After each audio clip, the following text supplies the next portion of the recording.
Good afternoon, everyone, and welcome to the June 6, 2022 work session of the Salisbury City Council.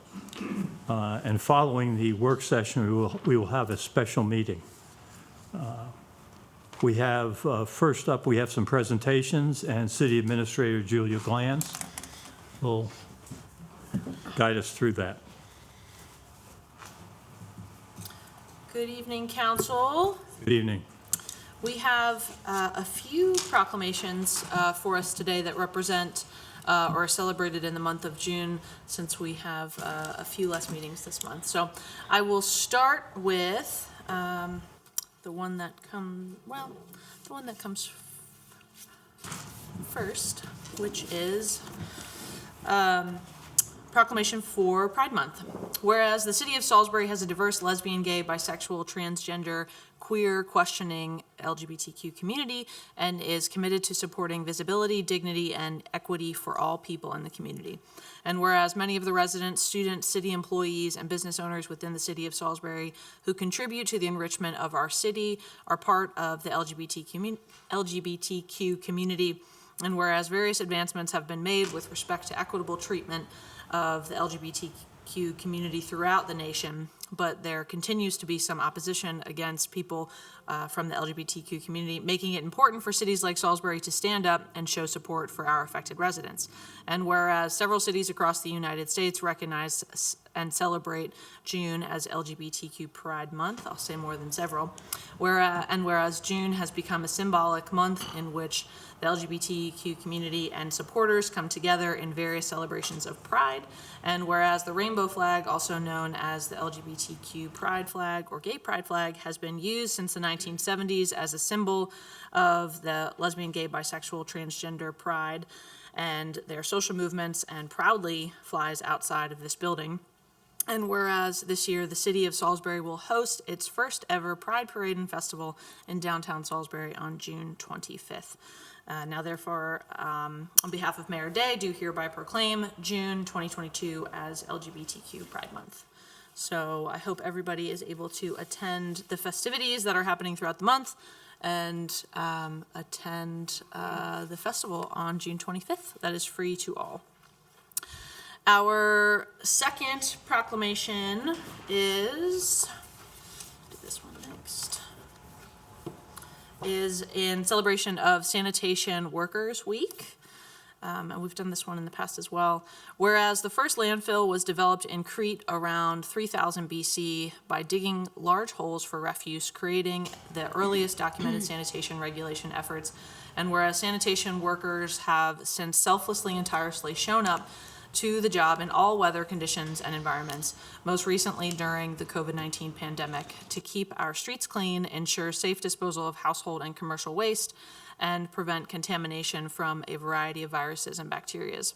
And whereas the recognition of sanitation workers was first initiated by Arrow Waste CEO John Arrow in June 2012 with National Garbage Man Day, but as the popularity of the activities grew, it evolved into a week-long celebration, and in 2020, the sanitation workforce reached 58,477 in the United States, and the average employee age was 48. And whereas the dedicated men and women employed by the City of Salisbury make significant contributions to the safety, health, and welfare of our citizens by processing millions of tons of refuse and recycling each year, and whereas the City of Salisbury Sanitation Division is responsible for more than just trash collection. It manages the recycling of paper, glass, plastics, aluminum, yard debris, and cardboard, along with street sweeping, bulk pickup, and the distribution of new recycling bins and trash cans. And whereas city sanitation workers continue to stand ready to serve the citizens of Salisbury regardless of circumstance, as their job must be done no matter what. Now, therefore, on behalf of Mayor Day, do hereby proclaim June 12th through 19th Sanitation Workers Week.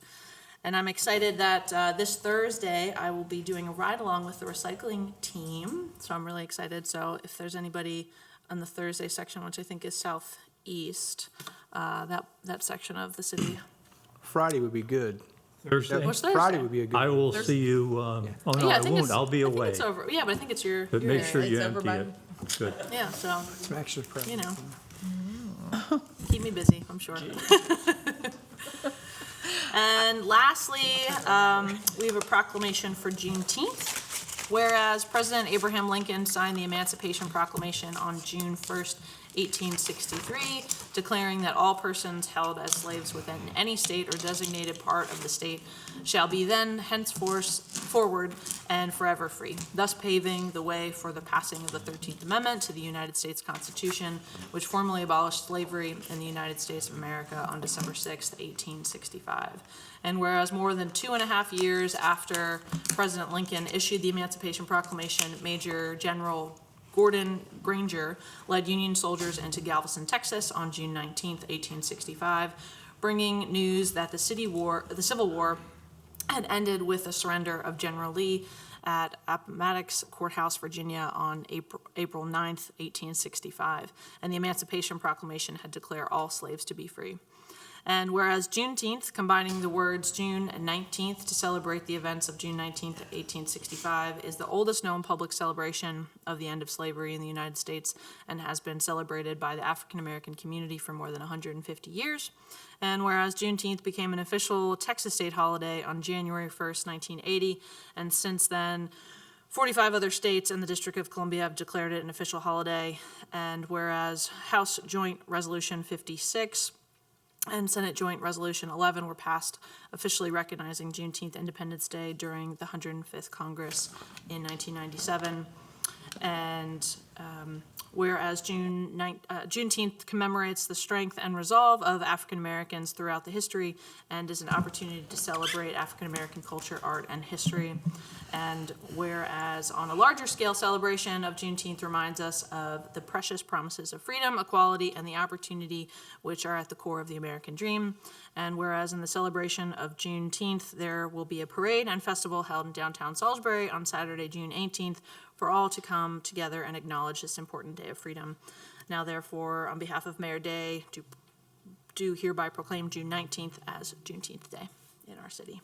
So, lots of exciting things to learn about and celebrate in the month of June, and to recognize our incredible employees in the sanitation team. So, thank you for letting me take care of all of the month of June in one meeting. Thank you, Ms. Glantz. Appreciate it. Next, we have a brief presentation on Pottersfield Cemetery by I guess it's funny, he's Edward Dean, but he's the Dean of Cemeteries, I know. So, Ed, please come up and...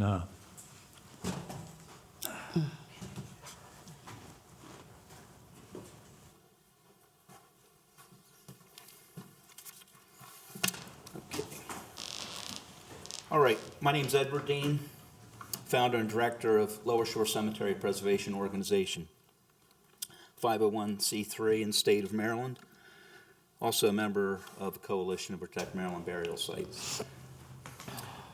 We're the first nonprofit organization in the state of Maryland that focuses on more than one cemetery.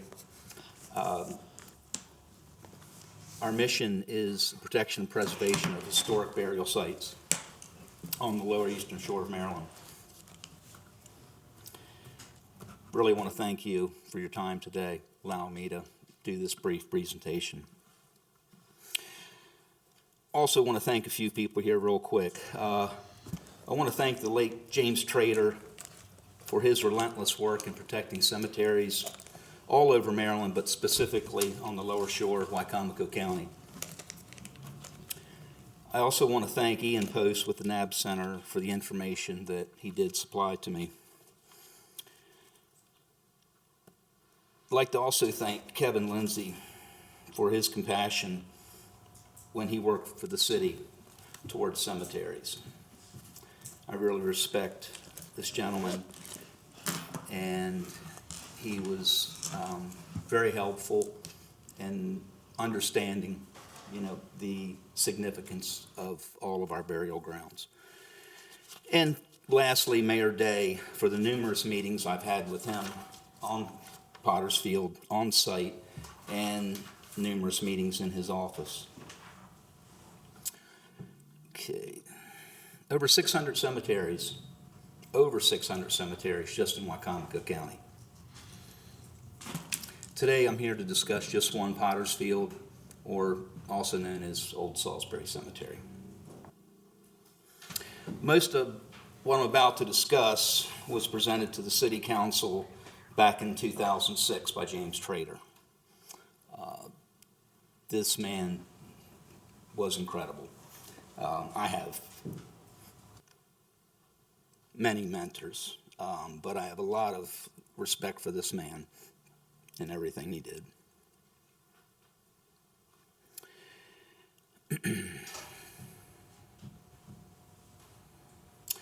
Okay, so in 1959, Route 50 started construction through Salisbury. And there was estimate of 150 graves. Well, first of all, they went right directly through the old Salisbury Cemetery. There was an estimate of 150 graves that were to be moved. It ended up being 767. So my first question was, where did all these burials go? 74 unknown, 68 marked graves that are showing in Potter's Field today, but still 767 remains not marked that are in Potter's Field. I first reached out to late Linda Dyer when,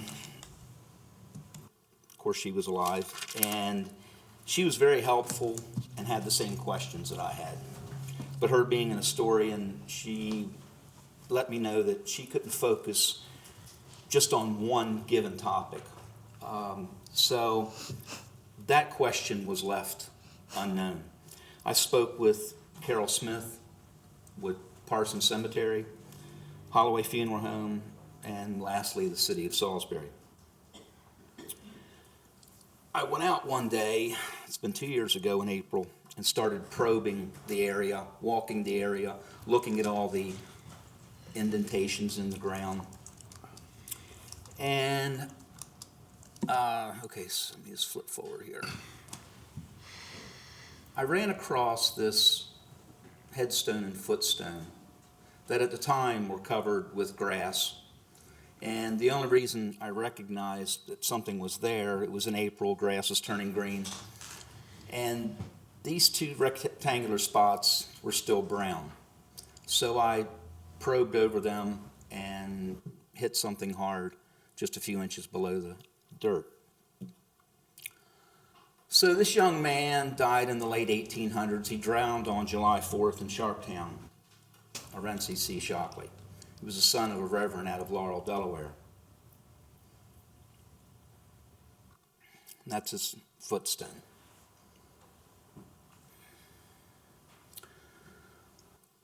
So it got me thinking, why is this here? How did this end up here? How did this get lost? I started doing more probing, gathering information, reading about things that a lot of folks probably in here have read about, if anybody's interested in history. This is from a 1959 newspaper article. The left side of the photo shows headstones lined up after they were dug up from the original location and placed right on Commerce Street. And the photo's not real clear, but in the upper left-hand corner, you can see the tanks of the gas company that are still there today, of course.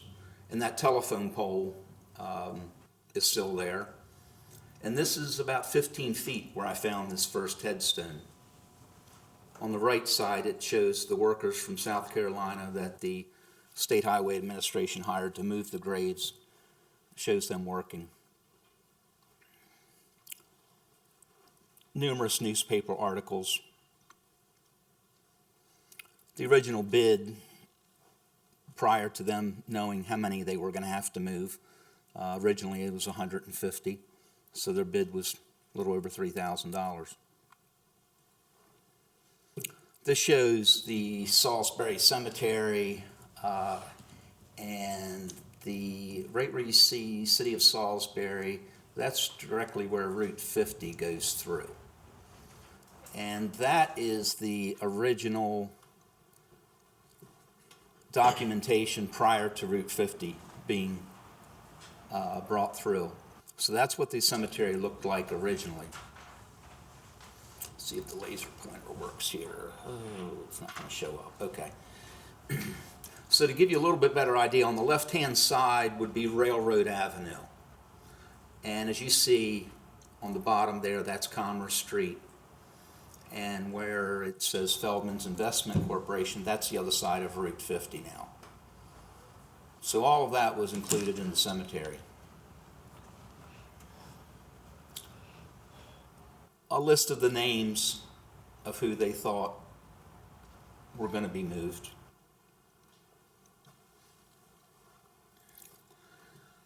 This is what interested me the most. I found this document that is a city document, public information. And this was done in 1959. And it's basically a drawing, cemetery layout of the city of Salisbury on what the cemetery was going to look like after Route 50 went through. In the center of the photograph, there's the circle. And now if you go out at Potter's Field, of course, none of this is visible, but in the center of that circle there is where the granite cross is that is existing out there today. That granite cross actually used to be in the upper left-hand corner of the cemetery, so where those two rectangular blocks are split. And that cross was put there by the American Legion Ladies Auxiliary, I believe back in the 30s. And from all the information I can gather, it was to commemorate the Union soldiers that are supposedly buried there. I wish the laser pointer worked on the, but okay, so where you see the number 10 is very close to where I saw, on the left-hand side, is very close to where I saw, found the headstone. And then I noticed all these blocks that were numbered and got digging more and more information, asking anybody I could ask who might know something. And again, this is all the information that was presented to the council in 2006, every bit of it. So I started probing, trying to figure out if anything was in these burial spots.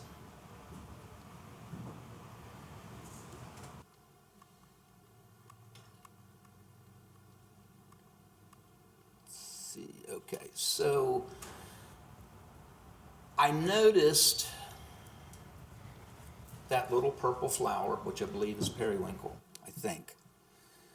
But the marker was not visible. And of course that whole field is covered with, I believe it's periwinkle, which is known to be planted in cemeteries for ground cover. And I started probing, and I hit that tag, and it was about 6 inches below the dirt. Rule of thumb in a cemetery, you don't want to dig down farther than 6 or 8 inches. And that was about 6 inches below. And I pulled it out of the ground, and it's a temporary cemetery marker with about a foot-long stake on it to hold it in place. And I looked at it, unidentified, Old Salisbury Cemetery, reinterred July 1959. So I started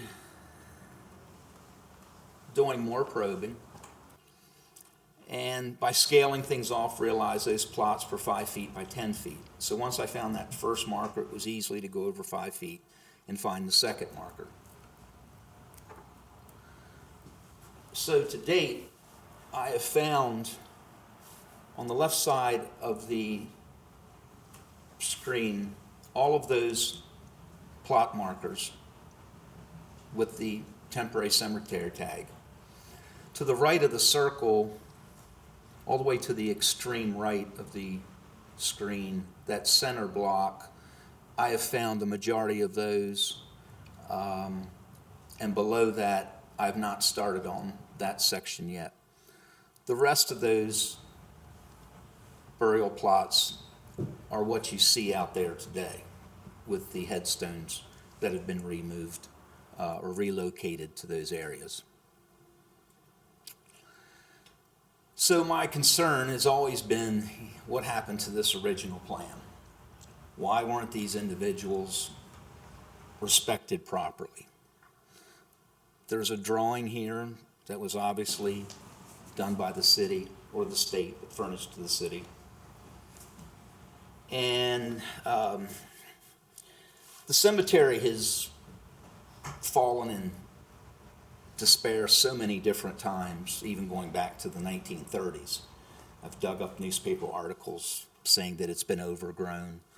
And even a friend of mine who worked at the gas company since the mid-70s, since then it's even become overgrown many times. And that's what prompted the 2006 meeting or presentation that James Trader did, was to bring to everyone's attention that we should respect this cemetery differently than we are. The thumb drives that I've given most of you contain 60 pages of information that I received from the NAB Center. And it all came from the city.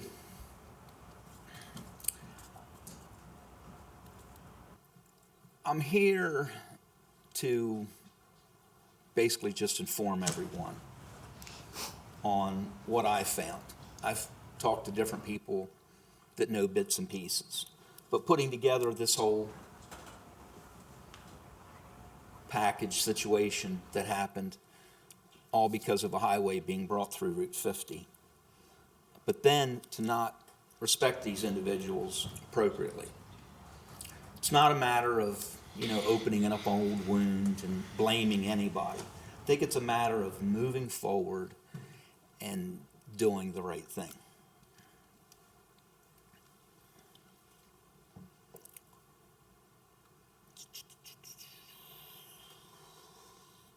Excuse me, can I ask a question? Sure. President Heath? Sure. Mr. Dean, I did look through the flash drive, which I received about 10 minutes ago. So I'm unclear. This is great historical information, and we are aware of the Pottersfield condition. What is it, are you asking the council? Well, the exactly? the condition now is fine. A Boy Scout did a Eagle Scout project in You're right. 2016. Correct. But what are you asking of us now? I'm getting to that point. And if you can look at the screen. So what I'm asking, so the thumb drive, first of all, is 60 pages of information. It's not this presentation. Right. I didn't have enough time to go over all of that. Okay. Okay. It's more of, if you go over all the information, and it was given to you folks, so you can look at it on your own time, if you have any leisure time. It's very interesting. So here are my recommendations. Starting with the least of my concerns. But I think it would be appropriate to change that name back to Cemetery Street, what it was to begin with. And I'm not here to debate this right now. I'm just here to inform everybody. I'd like to see curbing put on both sides of that street. There's a African American cemetery with a lot of historical significance on the other side that is not curbed. And it just doesn't look good for the city. Seeing one side that's a struggling African American cemetery, no curbing, that people drive up on, push snow up on all the time. I'd like to do a GPR of the area and determine the actual grave locations. There's mass burials in there. All of these individuals that I found, they all should be respected appropriately. Not just a big open field that you see 67 headstones in and you think that's all there. It's not. Fence in the entire cemetery. A memorial for these unidentified graves.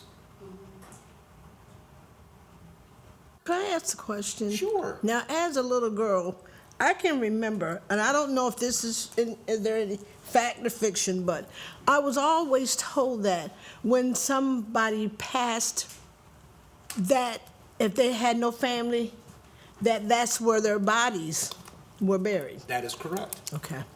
And that's where the name Potter's Field comes from. Okay. That's just a generic name. It was Salisbury Cemetery. And the individual, I'm sorry, go ahead. So are you saying that because they were people who had no families that were there, and I'm just making the statement, Sure. and I'm going to wait for an answer, Sure. that you think that this was the reason why they weren't identified? No. The reason they weren't identified was because, just like you said, back in the 1800s, 1900s, whether it was a homeless person, individuals that just didn't have any money, there was and I've not looked into this, I've looked into this fairly good. There were a lot of burials in Salisbury that took place, we're talking the early 1900s. So, unlike today, everything's documented.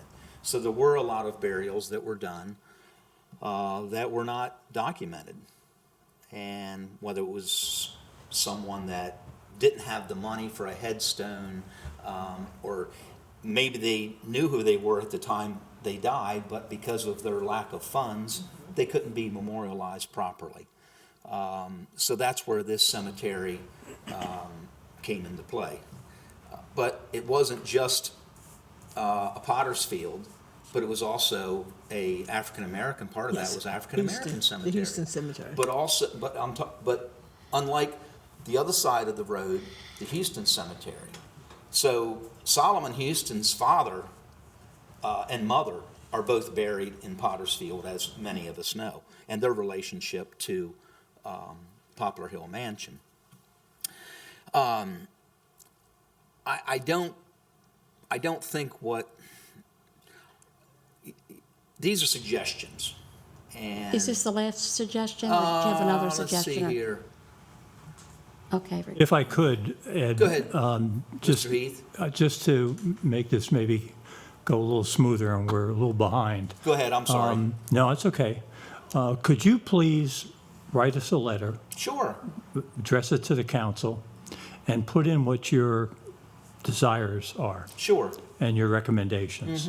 And then we will take it under advisement and move from there. Absolutely. And I was, all of this I'd gone over with Mayor Day. And so what I don't want to happen, and I'm not sure if land trust is the right terminology, but what I don't want to happen is that 50 years from now or 100 years from now, when none of us are here, somebody looks at that piece of property and says, oh, there's a cemetery at this end because we see graves. That's an open area. We could do something with that.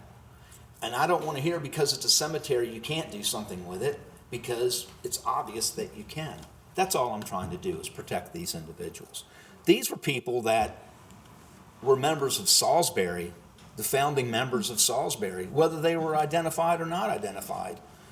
They need to be respected. If any of you remember, I'll leave you this. The situation at the Hyatt and the Eastern Shore Mental Hospital. Does anybody know what they did with that cemetery there? No? Do you? I was working in Cambridge at the time. Okay, so you know what they were able to accomplish. So there was a cemetery that the Eastern Shore Mental Hospital buried people left and right, and they weren't identified at the time. And I believe it was the Historical Society, if I'm not mistaken, that identified all those individuals, and the Hyatt made a beautiful grassy area with one marker with all their names. I'm not asking for that, But these folks need to be, that piece of property needs to be respected and preserved better than it is already. Thank you, Ed, appreciate it. Absolutely, absolutely. And I appreciate y'all's time. Not pointing blame at anybody, but just want to see the right thing. James Trader, that was the whole reason he was involved and brought it to the council's attention. So, Thank you. appreciate it. All right, next on the agenda, we have a budget amendment to appropriate funds from the sale of an ambulance, and we have Chief Tull and, what's your title now? Chief, I just want you to, I want to hear you say it. Chief Frampton. Good afternoon. Thank you for this opportunity to be here. For those of you who don't know, the gentleman sitting next to me is Assistant Chief Rob Frampton. He is one of our acting deputy chiefs. So in the vacancy, Chief Obarski's on vacation, so we move Rob over, and he gets an opportunity for professional development and succession planning for future opportunities. So he is joining me today. In front of you is a request for a budget amendment in the amount of $14,615. This is proceeds from the sale of our second EMS unit. The city has finally received the electronic transfer of funds. We are requesting this money to go to our fuel account to cover a significant shortfall of funds in our fuel. Okay, questions or comments? None. None? None. Okay, move forward? Yes. Yes. Okay, we're good. I saw an interesting picture the other day on Facebook. How did you get 5 ambulances all to be in front of the headquarters at the 6. same time? 6 ambulances. Six. Luck of the draw. Luck of the draw. Well, 3 of them are our backup unit. Right. But they're not backup anymore. They're running just like all the other ones, and they just happened to catch a moment where they were all available, and they cleared the Great hospital, picture. came right to 16, so we could take the photograph in preparation of our 150th anniversary. Perfect, Nice, nice. perfect. Okay, Thank you. thank you. Thank you. Thanks, Rob.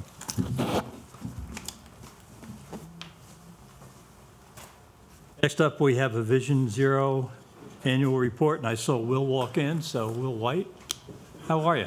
I'm good. How are you, I'm doing fine. President Keith? How's council this evening? So far, so good. Good. So I'm here to update council as per ordinance when we adopted Vision Zero for the second time. So this is our second full year under Vision Zero, effective July 1. The current annual report is produced in PDF format, and following this meeting will be available to the public on the city's Vision Zero website, as well as the Department and Infrastructure Development page on the city website. Long story short, the city is making significant progress in reducing injurious crashes, fatal crashes, as well as bike and pedestrian involved crashes. That is a significant bucking of the trend nationally, where all of those have increased nationwide. So we are either holding steady or decreased significantly, and that's even accounting for the high reductions in traffic volume, so that crash rate versus that overall crash number.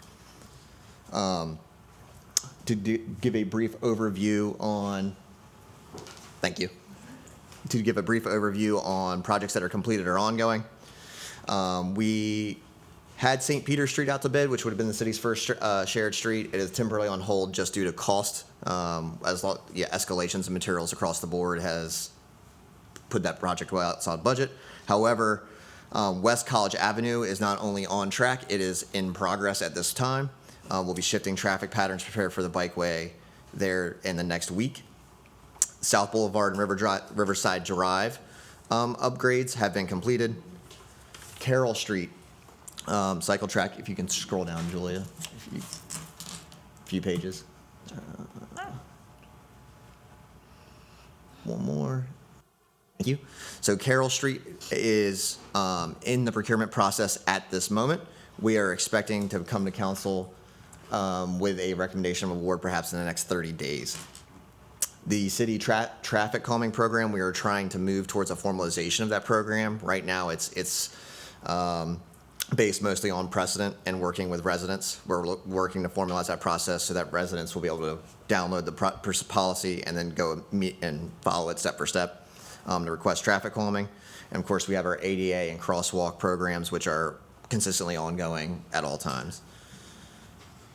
Major projects that in design, we'll pull up, is of course Salisbury Town Square, now known as Unity Square.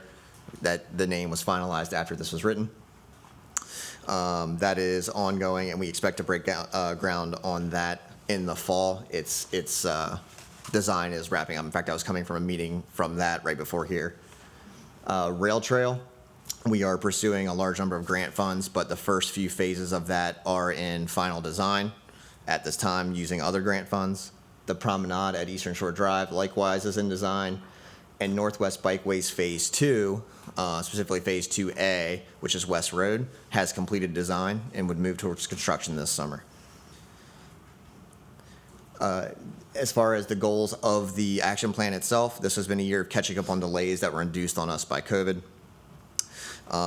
Any program project that you see in green is either underway or ongoing. It might be a programmatic task, as in it'll never end, but it's something we have to do continuously.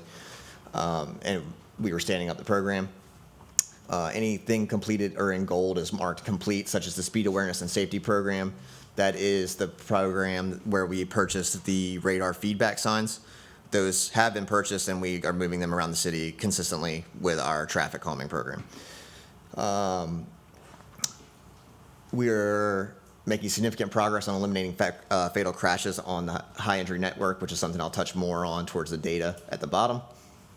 If you can please advance. We have published new street design guidelines and have officially adopted the NACDO guidelines for both the bikeway and street design. That is a power that was given to us under the latest infrastructure bill, and we have officially done so.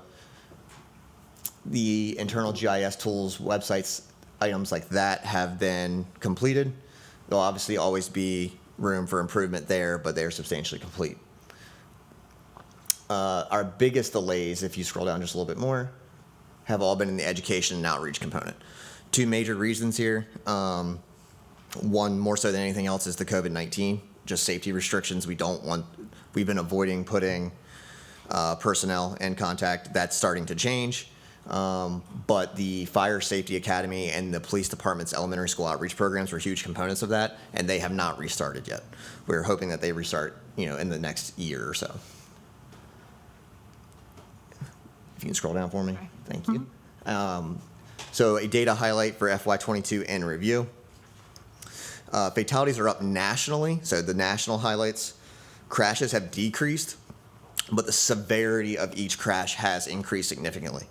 The working theory behind this that is most plausible is that because the streets have been emptier, people are able to drive faster, and therefore the crashes that do occur are becoming significantly more dangerous.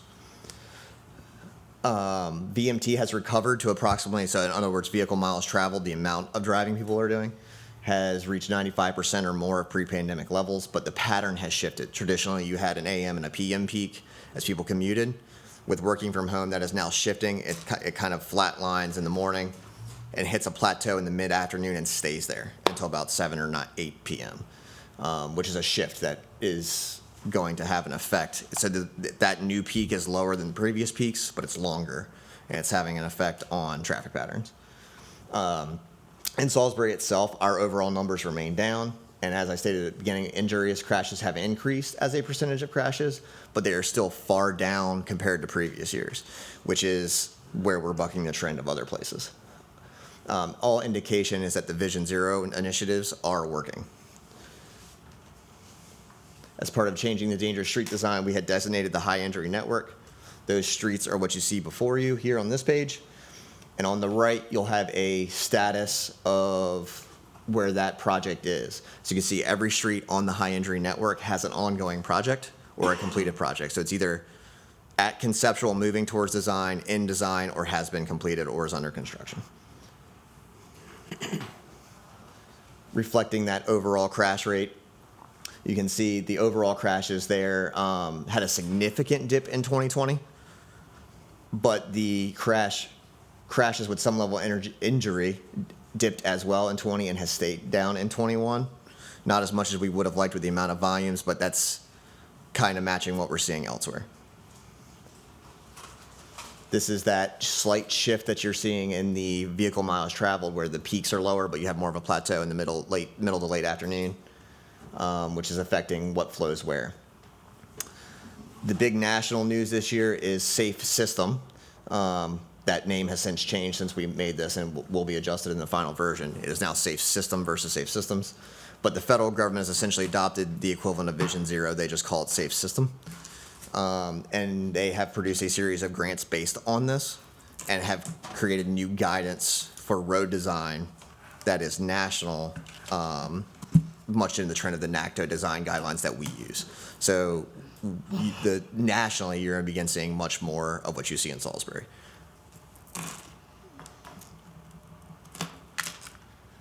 This is the big news for the year. If you scroll down just a little bit more, fatal crashes. So of all the crashes in the city of Salisbury, fatal crashes make up less than 0.5%, or about 0.5%, with injurious crashes making up 32.6%.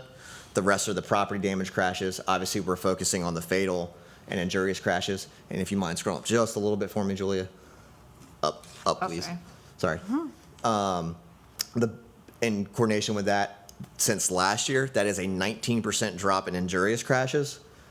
And this past year on city-owned streets, we had 0 fatalities.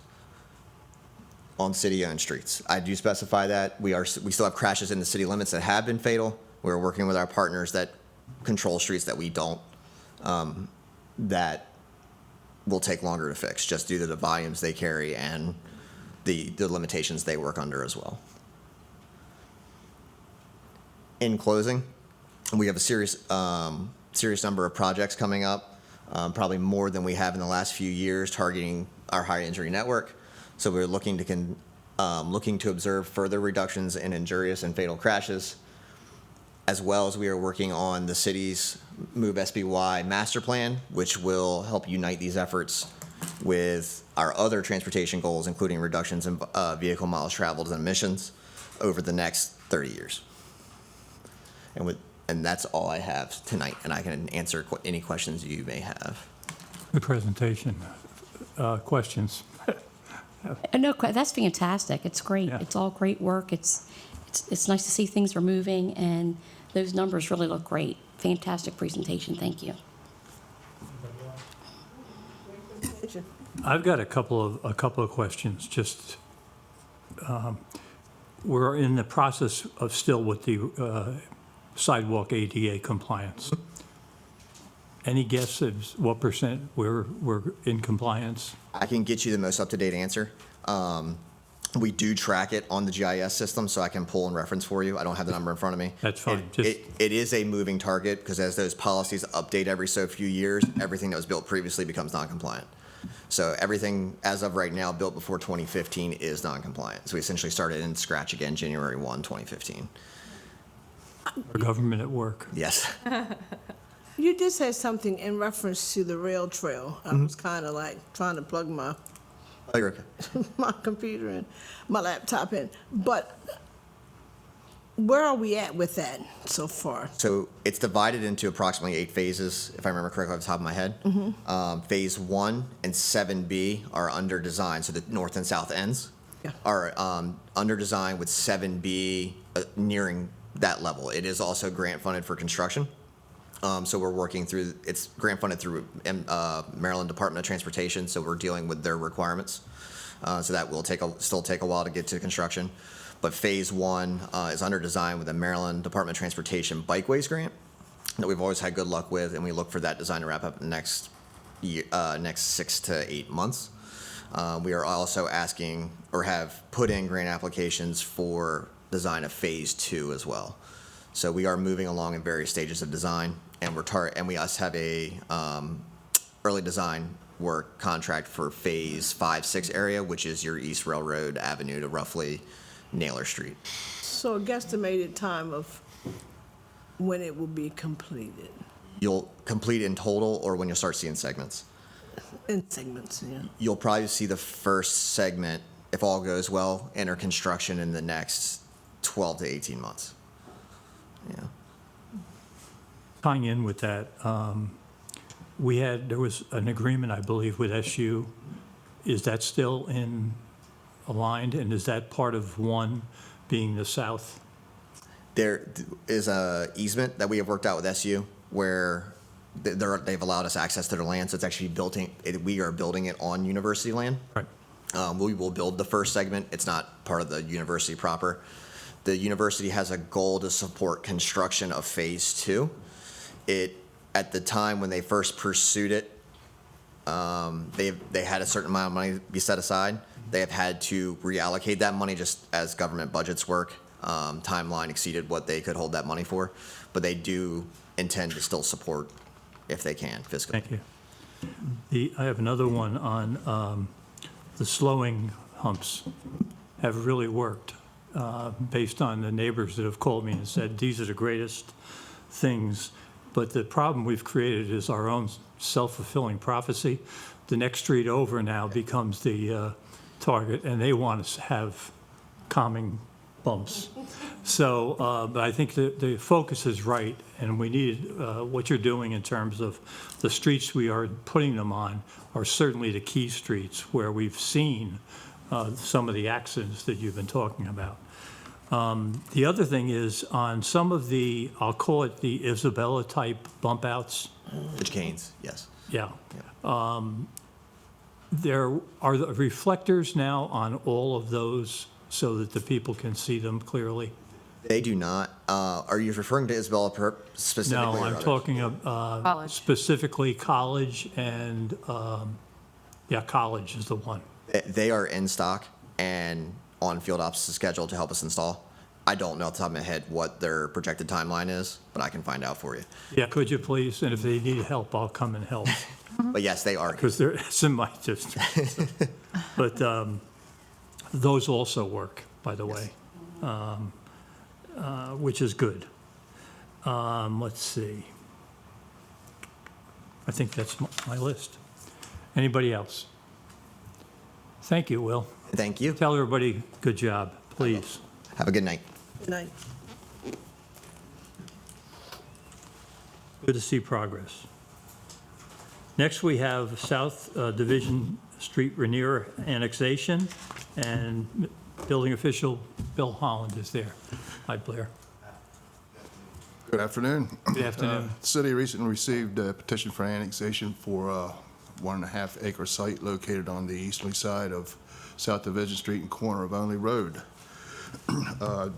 In addition to the petitioner also included a concept development plan, which includes two separate buildings, one with 5 units and the other with 8 units, which was part of your package. And the whole purpose of this little presentation is to get the council's consent to move this annexation forward, which the next phase, or the next phase would be recommended to the Planning Commission to get rezoned. Yep. And for everybody who doesn't know, it's by the softball field at SU on South Division, on the corner. Questions or comments? I'm good. Move forward? Yep. Move forward? Please. You Yep. got it. Thanks.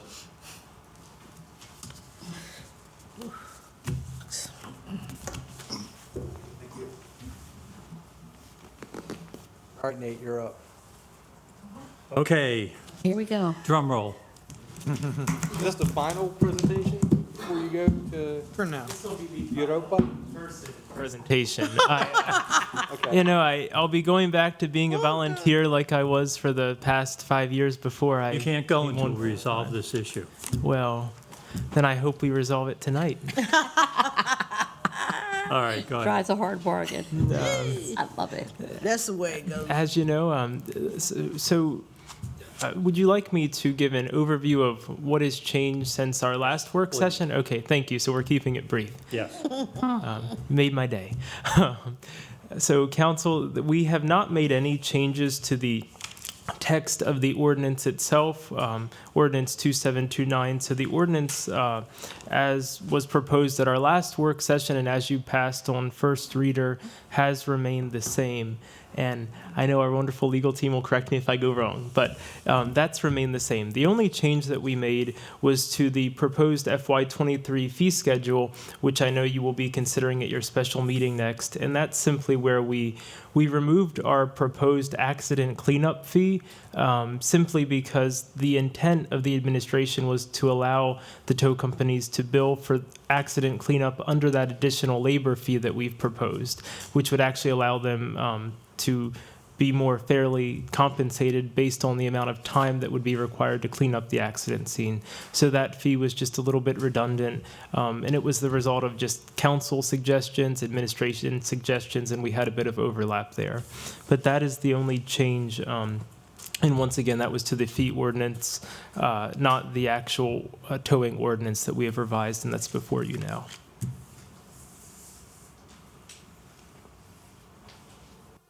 Any questions?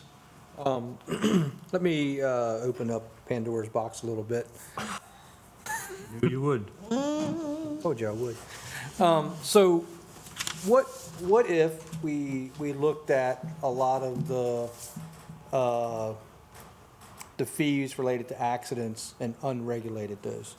What is the purpose of the city regulating that, which I understand we've talked about it before, since mostly the cost of the accident, the towing, the storage, all of that stuff's going to be paid for and negotiated with by the insurance company. Why do we need to be in the middle of that? Is that a hypothetical, or would you like me to respond? It's a hypothetical, but I'm seriously considering offering to. So to offer context, we have had that conversation both internally within the administration, but also with the police department.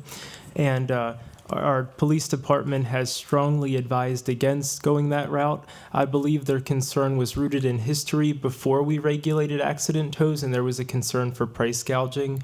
And so our police were concerned that returning to unregulated accident tows would open up that opportunity where citizens could be taken advantage of.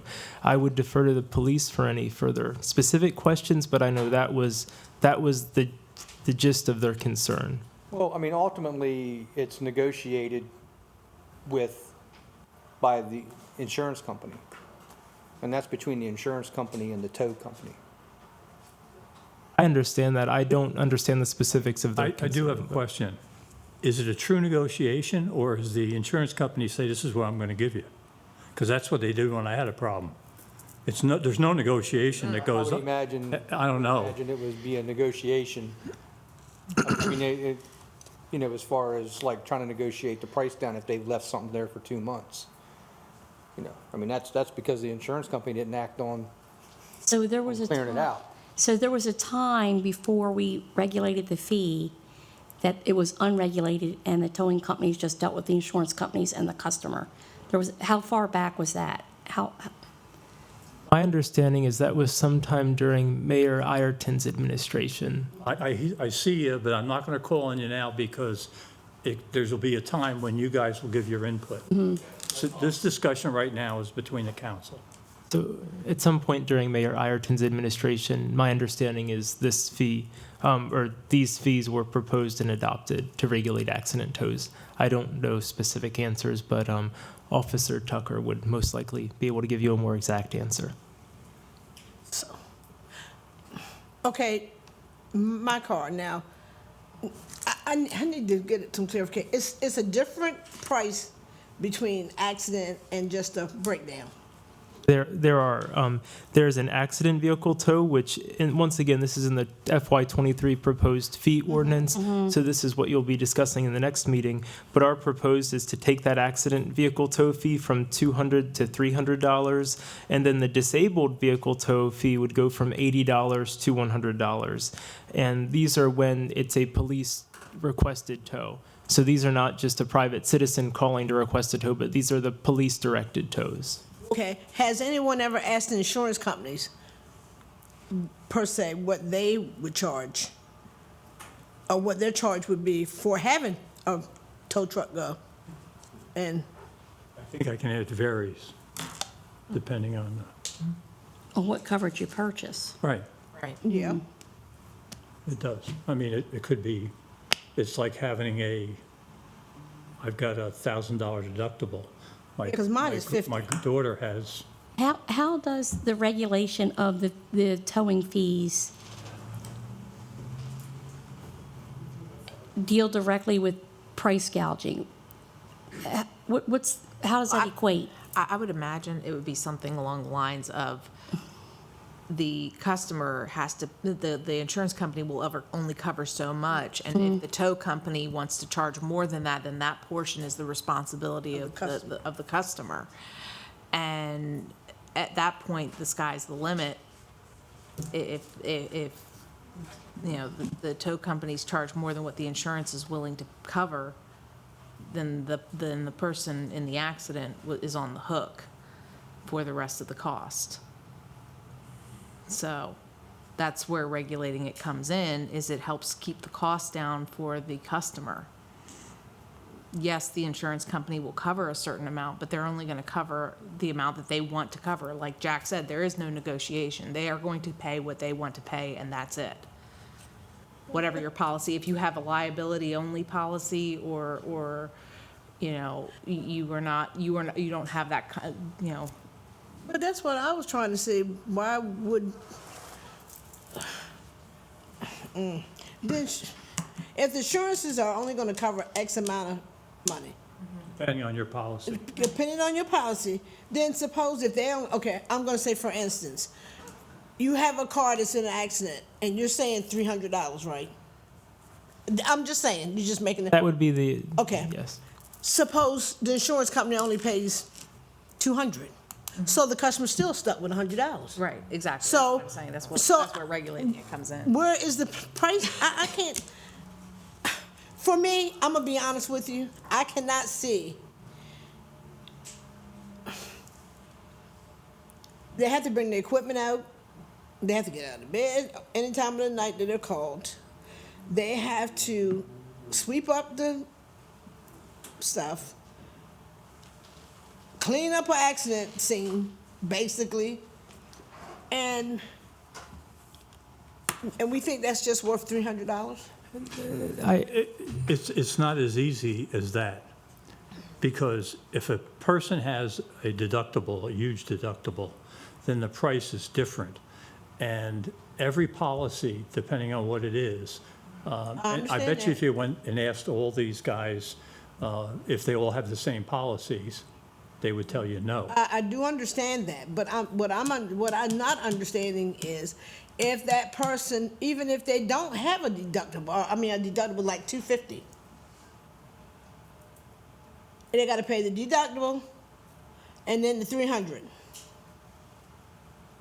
Yeah, like you, well, if I was in an accident, I would be responsible, and it was my fault. I'm responsible for X number of dollars that is not covered. You have to It's pay not covered, and I have to pay it. I think it comes to, if your deductible is $500, an example, that's like for the total cost of whatever the accident is, that the towing is a piece of it. If they have to tow 2-3 vehicles from an accident, well, the person who caused the accident is the Gotta pay one for that's it. responsible Yes. for it. I mean, that's, that's part of driving, you're responsible for it. So that's the, if they cause an accident and they have to, and there's 3 vehicles towed, well, that's $300 per vehicle, plus the cost of cleaning up the accident or however long it takes to get it. So you're looking at, but the person responsible is As the a one. person who calls So accident. if they have a $500 deductible, they're gonna probably have to pay $500 anyway, because, that's just the nature of an accident. So whatever the deductible is, they're gonna hit it, no matter what. I mean, because that's just, you hit a bumper on someone's car. I know somebody hit mine. It was $700 to replace everything. So, if they had $500 deductible or whatever, they hit it just between my vehicle and their vehicle. So, that's the. I would like to know, what was it specifically that caused us to get into this regulation? because I wasn't on the council then. And can we somehow, Vaguely remember, I'm not even sure if it was an accident, honestly. I know from discussions historically, and some of these gentlemen probably know better, that there was a period of time where there was a large snowstorm and on some emergency routes, and cars were towed because they were there. So it wasn't even an accident. It was a Emergency snow. emergency snow tow. And because of weather permitting and things, it was thought that the price points were extreme for those from those tow companies. So, Which wouldn't be covered by insurance. right. So then it opened up this idea of regulating police order tows, and then I think from that becomes a list of categorized tows that then go from there. So it might not have been a specific incident. Right, so. yeah. Yeah, Well- that was, I remember, yeah, because I know two of the people in that. I mean, if I park in a handicap spot without having a handicap tag and I get towed, I'm responsible for the price. I mean, if the tow is $300 or $30, it's on me. I mean, if I'm going to park in a snow emergency route and it's snowing, and then I've got to call the tow company has to come out and tow it in the middle of the snowstorm. They've got to come out. They got to put themselves at risk, get a car up. I mean, I guess the price is on me too. I think I'm trying to figure out how this equates, how do we take this from an insurance company thing to a city-controlled thing? I can't connect the dots. Neither. well, can't figure it I- out. For protection. I will tell you But that then part we're of, stuck on protecting a whole lot of stuff. I will tell you that part of the That's how I feel. the issue, and I've stated this before, and the guys know what I'm talking about. There are occasions where, and I'm not saying it's any of you guys, so don't get upset, but when I'm standing with the fire truck on the bypass, and we keep calling different people who are on the list, and one after the other, nobody shows up, and we're standing out there in the freezing rain and snow, waiting for somebody to come and get this vehicle. And I think that's part of why control, there are rules that should be followed, and I believe the rules are, and you can nod if you agree, that there are so many times when if you call out or you don't show, then there's consequences for that, right? That is a control that I think we need, because there are people who abuse the system. So I'm not saying we shouldn't control, but what I am saying is, let's control what we need to control and not control what we don't need to control. And I'm struggling, and I started struggling the last meeting, and that's why I suggested we bring it to the work session. Because I don't understand the reason.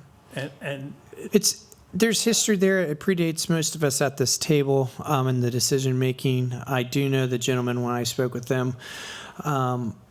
They can give some examples of other municipalities or other local jurisdictions and how they and what they choose to regulate, not regulate, which is an interesting decision, because some people regulate none of this stuff, some of them regulate part of it, and some of us regulate all of it at different price points. So if you're looking for a comparison, that may be good information to take into consideration. I forget exactly what Fruitland, Ocean City, Easton, and the county MSP do, but people do it slightly differently.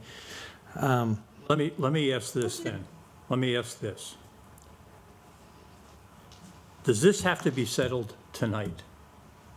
No, it doesn't, and that, not having the police here, not understanding all of the Okay. history, I think, not that I want to push this again, but No, I think we should. I think we need to. We need I to- think- Everybody We need all the 60 parties days at the from the first reading, right? Correct? 60 Yes. days from the first. Or just, it has to be a separate discussion point. separate to you. discussion. Yeah, you can move it completely to a whole Just taking it out. separate, it doesn't have to be part of the fee schedule. You can leave what is here and then, Leave it. Oh, yeah. Do it Yeah, we can leave it, as but a the separate- ordinance that we were talking about where it was adding everything. Right. All that stuff, we have 60 days from the first reading to the second reading. Correct. Start over with the new ordinance. Yeah, it would just throw out, which then would throw out some I of the th- stuff. I would like to hear, I would like to hear, do a separate ordinance. what are the surrounding municipalities doing? And I would also, Nate, you look, Hi, Julia, I was looking Sorry, at. I'm talking through my mask. Do you have some of I the? believe our former intern Billy had looked into that, and he had a list.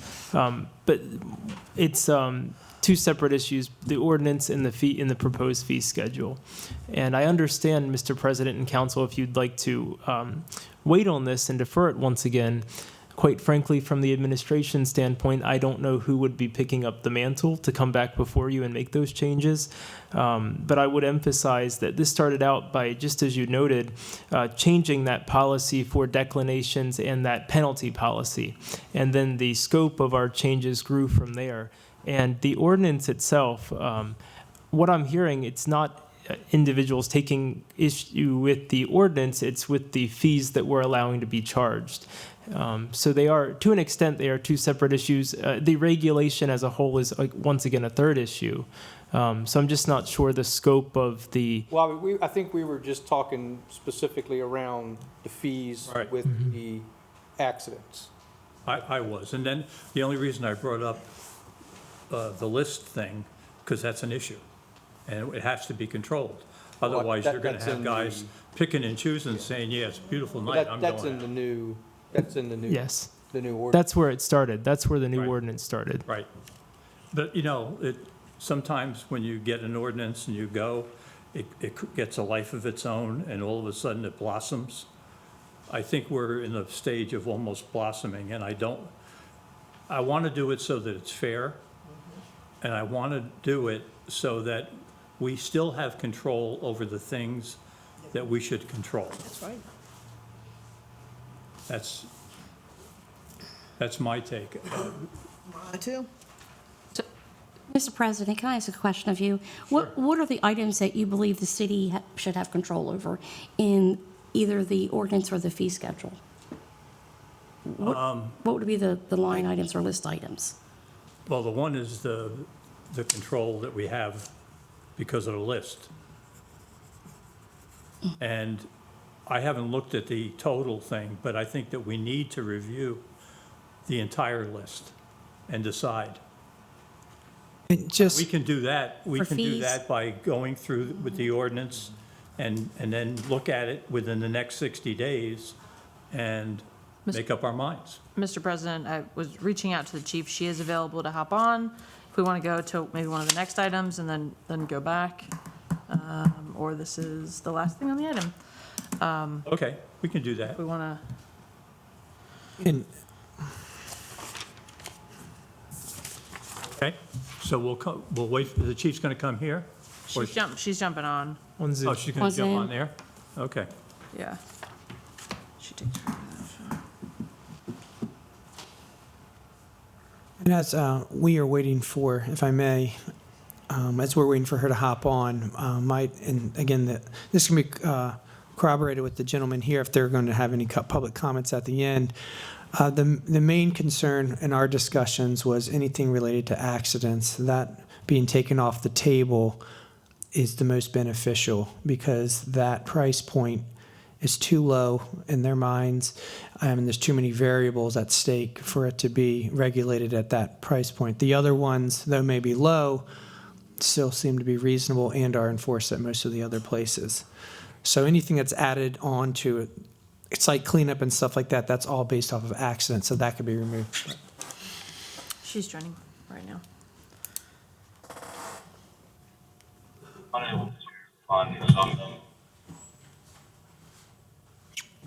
Hi, chief. She's muted. There Good we evening. go. Ooh, a little feedback. Oh, sorry. Okay, Thank you for quickly getting on. Absolutely. We're talking about the regulations that Nate has been working on for the towing. And there was a period of time, which I believe you were here then, when there were no regulations relative to the towing end of it. Although I do believe that the list has been in there the longest, has it not? The rules on the list? Yeah, they're saying yes. What drove the need for regulation? Well, so I got here in I think we need, November. Hold on. we need to mute on our end, Mr. President. That way, when the chief is speaking, Then she won't be able to hear us. Just hit it button. It's never me. taking turns. 'Cause it's feeding back through. Sit down and squirt So- over around. He's got it. You see me. Down the bottom?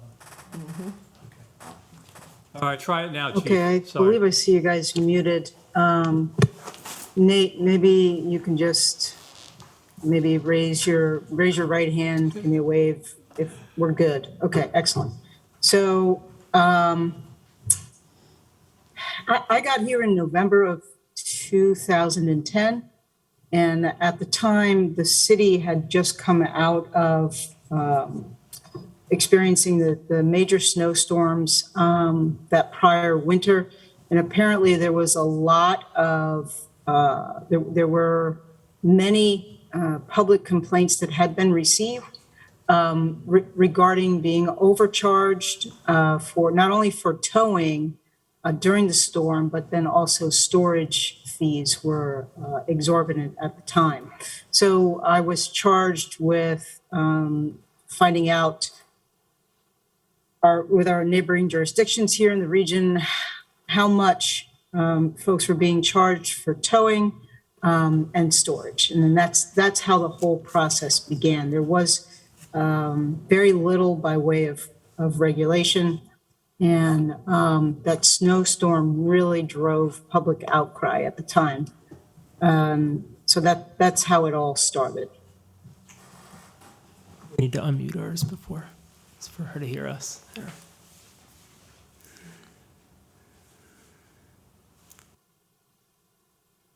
Okay.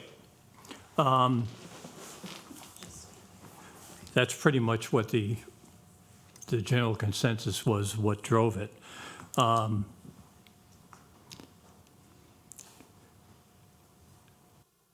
we had any instances of the 100-year snowstorm or anything since then, or?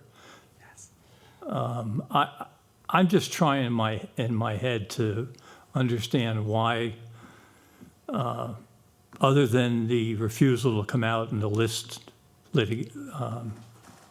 ordinances, that we need to get involved with the fees at all.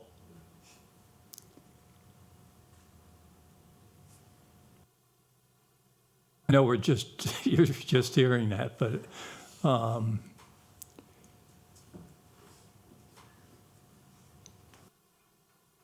the issue that we're all struggling with is that the insurance company is paying an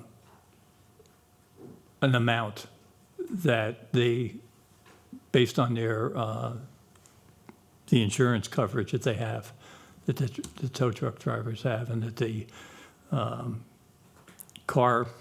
people who are involved in the accident, and they're going to charge or give them and allow them a certain amount of money, and anything in excess of that is going to be picked up by the individual. Council Brett, Pardon? I was going to add to that. Go ahead. I think, Chief, correct me if I'm wrong, one of the comments is if we as the city, order a tow and select the vendor that is used to conduct that tow. And then there is what is assumed to be a price gouge or an overcharge. And what responsibility does the city have for connecting or forcing that connection within that relationship? So if we don't regulate the price point, but create the relationship or force the relationship, we will be the recipient of the disgruntled customer because we said, you told me we had to use that company. Why that company? Why didn't I get to pick? So I think there's a little bit of ownership of responsibility that we would just have to think through, and that, or would there be consequence for assumed price gouging? Now this becomes a decision point on who decides what is too much and too little if they're on our list or not on our list. So that's where it gets to this gray area. Well, I think in the instance, anytime I've been involved in some stuff, the officer said, you want us to call a tow company or do you want to call one? So if you have one on speed dial, you call that person. But if they say, hey, here's the one that we'll call, if the person says call. So I think, it depends on the situation. Now, sometimes there's situations where people aren't able to make that call or that choice, but Well, I guess,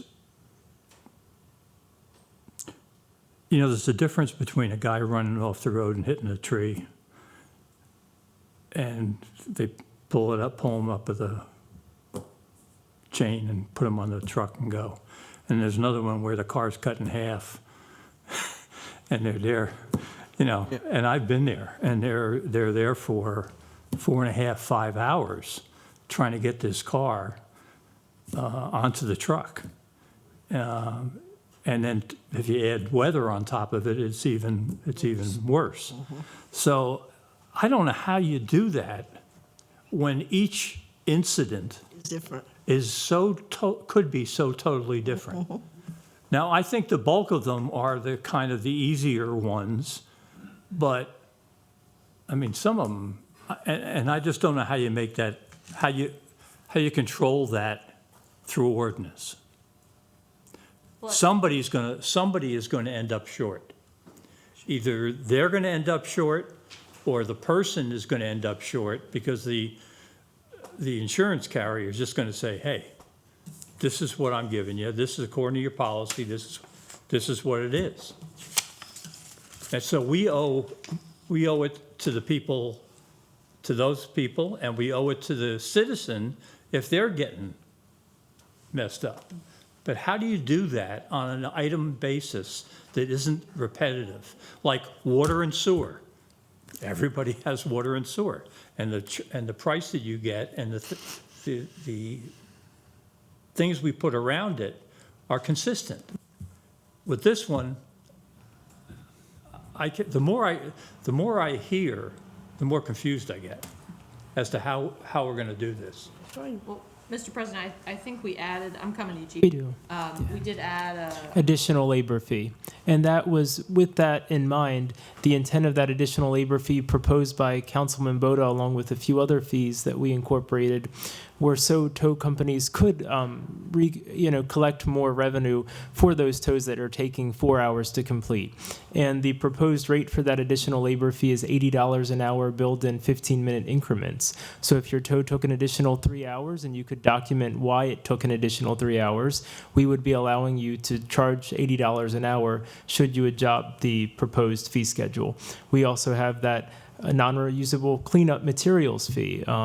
We have multiple fees which are added to the proposed FY23 fee schedule, along with the self-adhesive film wrap fees. These are all fees we established based upon council feedback and coordination with the police department. And I know Chief Duncan also has something to add as well. Go ahead, Chief. And Nate, thank you. That was very helpful. And I was tracking down that path, but understand that this ordinance is really set up because the government itself is directing some type of action. So there needs to be some structure, there needs to be some accountability built in, and there needs to be a process for folks to present a complaint if they're not satisfied with the services or if they feel that they're being overcharged. So I would argue, and I think I heard one of you say something along the lines of individuals can choose their own tow company. That the ordinance is built for that, so that if somebody has a tow company that they use regularly, they can certainly avail themselves of that, assuming that that company can arrive on scene within a reasonable time period. But since your police department is the one that's requesting the tow or directing that the tow occur, I think that as a body that we have some responsibilities related to that process.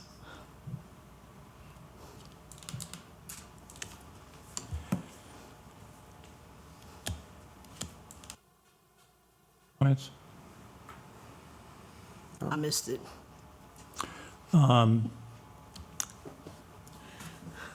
Chief, do you know what the other municipalities in the area do?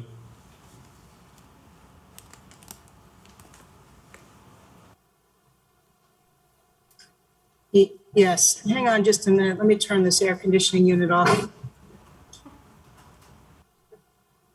Send it over here. Sorry. Ocean City has a process in place. Now, understand, it's you're dealing with a seasonal influx, but they have a process where they have a tow yard on site at the police department, and they have numerous occasions where they need to tow vehicles, whether somebody's parked in violation of a restaurant's conditions, or somebody's blocking a roadway or a driveway access, or involved in an accident. There are a host of things that they can tow a vehicle for. So their tow companies submit on a monthly basis receipts for the work that was done. The vehicles are towed to the lot right there at the police department where they are stored, where they are managed. And folks come right to that combination building to pay any fee or fine that's related to the vehicle having been towed to that lot. So that happens. Individual tow companies on a monthly basis will submit requests for payment through Ocean City. Very, very streamlined process. We've looked here for property that would work in something similar, where the city could operate something similar to what Ocean City does. And right now, space is at a premium, extremely limited, and we've researched even the cost of paving a lot or putting down gravel for a lot, and it is cost prohibitive at the moment. MSP has a separate process that's similar in nature to what we do. I know Fruitland has a similar process, but everybody has their individual fees and fines that they charge, or MOUs that they use to operate their towing when it's something that law enforcement has directed or must attend to. Okay, that pretty much answers the question was, what do municipalities get involved in this type of thing? And it sounds like they all do.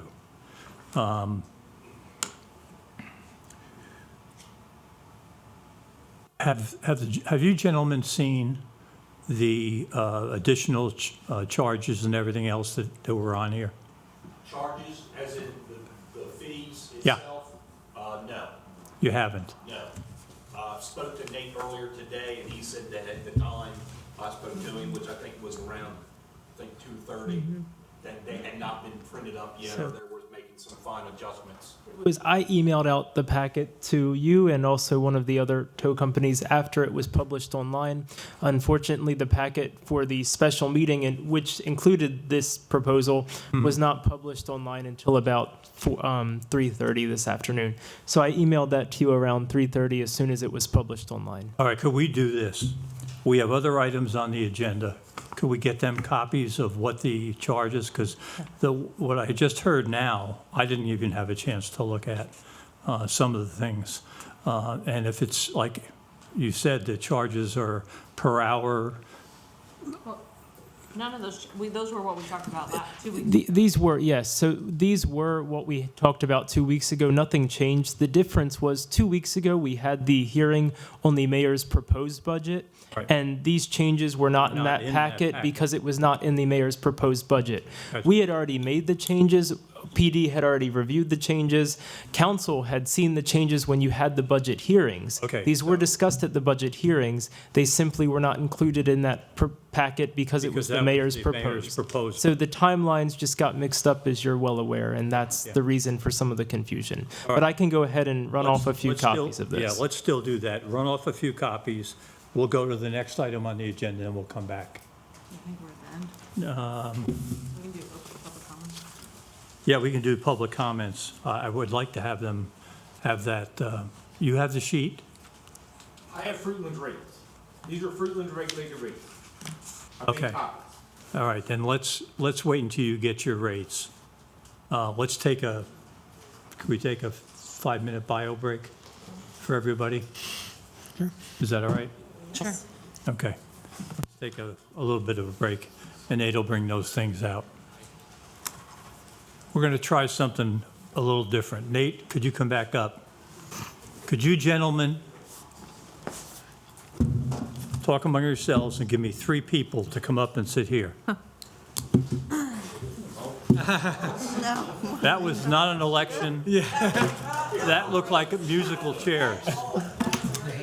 That was musical chairs. That had nothing to do with it.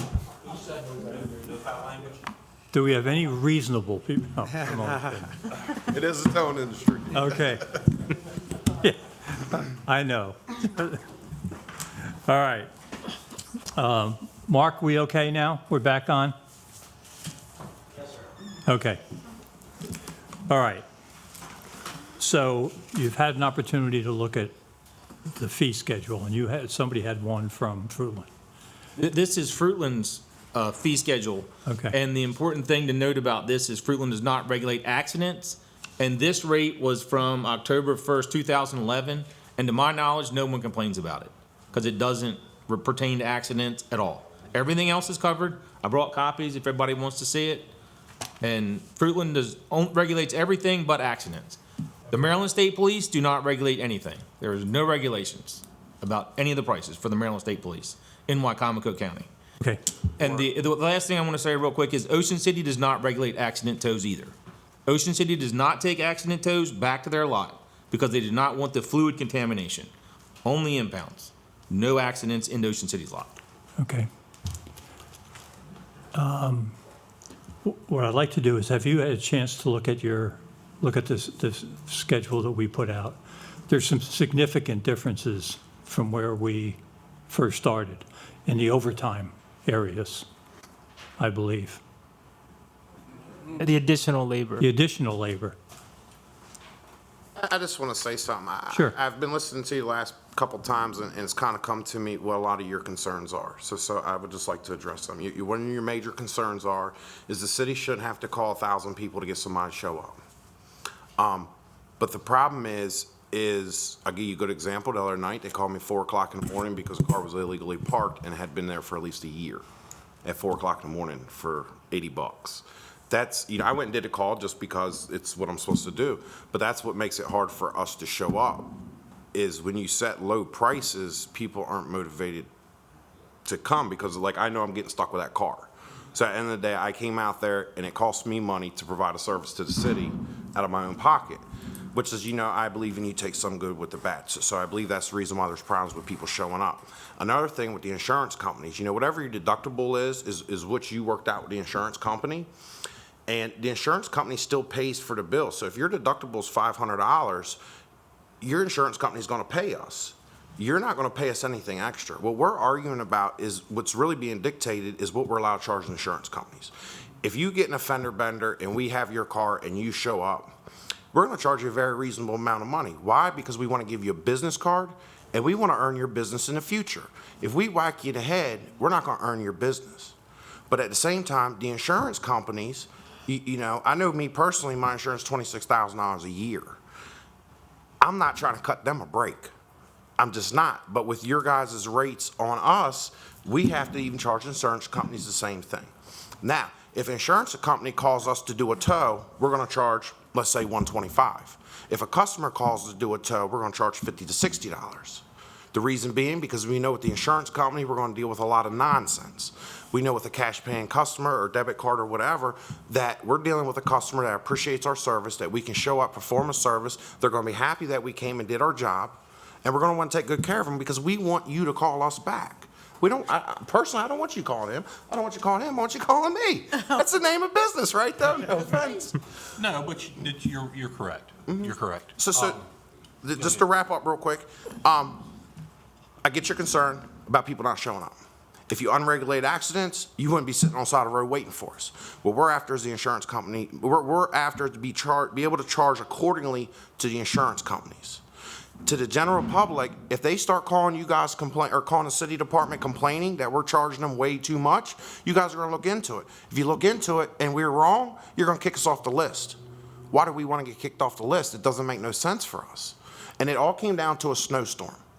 When you got to dig out 14 inches of snow to load a car up, to go back to a lot that you got to plow every couple hours to be able to keep getting in and out, and all your trucks are constantly running, your hydraulic lines are freezing up, you're constantly trying to find a car wash to get your thing to thaw out to be able to keep running, there has to be a higher fee. You have to charge more because the cost of doing business at that time is more. If you call Tillman Oil in the middle of a snowstorm, are they going to charge you the same thing they're going to charge you in the middle of summertime? No. They're going to charge you an emergency fee. You know what I mean? So all this and all these arguments and all this time wasted of your guys's comes down to a snowstorm that happened over 10 years ago. It's not because tow companies were going crazy and taking advantage of the public. It's because during a snowstorm, people were charging more and they thought it was outrageous. But at the same time, does anybody understand the cost of insurance, the cost of a tow truck, the cost of fuel, or the cost to do business professionally? They don't. Yes. Well, you might, but you're a special case here. No, I'm not a special case. I ran a business. I did too. I understand. But I'm saying, like, the general public is not going to understand that the cost of doing business during a major snowstorm is different. Then regular. But let me just I'll shut up. answer this. No, I'm not. That's what you signed up for. That's your business. Okay. And why shouldn't we be compensated for that? I'm just saying, I'll give you an example. Okay. If people who work on our, let me pick the right department because still don't understand all the names. Somebody who deals with pipes. Mm-hmm. And he's got to go down because we have a water main break, and he has that. And then at night, at 10:30, 11 o'clock at night, he gets a phone call that somebody's sewer line in front of their house is plugged up. Same guy, different time of day, job that's not pleasant. That's what he signed up for. So there He are also charges pieces. accordingly in the middle of the night. I used to Exactly. install he's- septic systems, and I no. love it, actually. It was Well, a pretty fun job.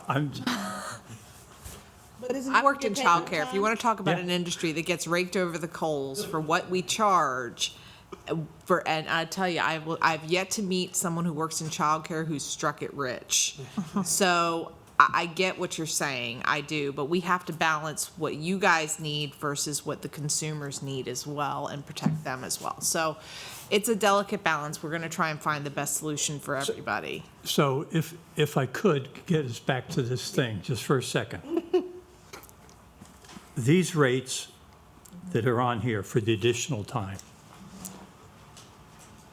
what does that do for you relative to your bottom line?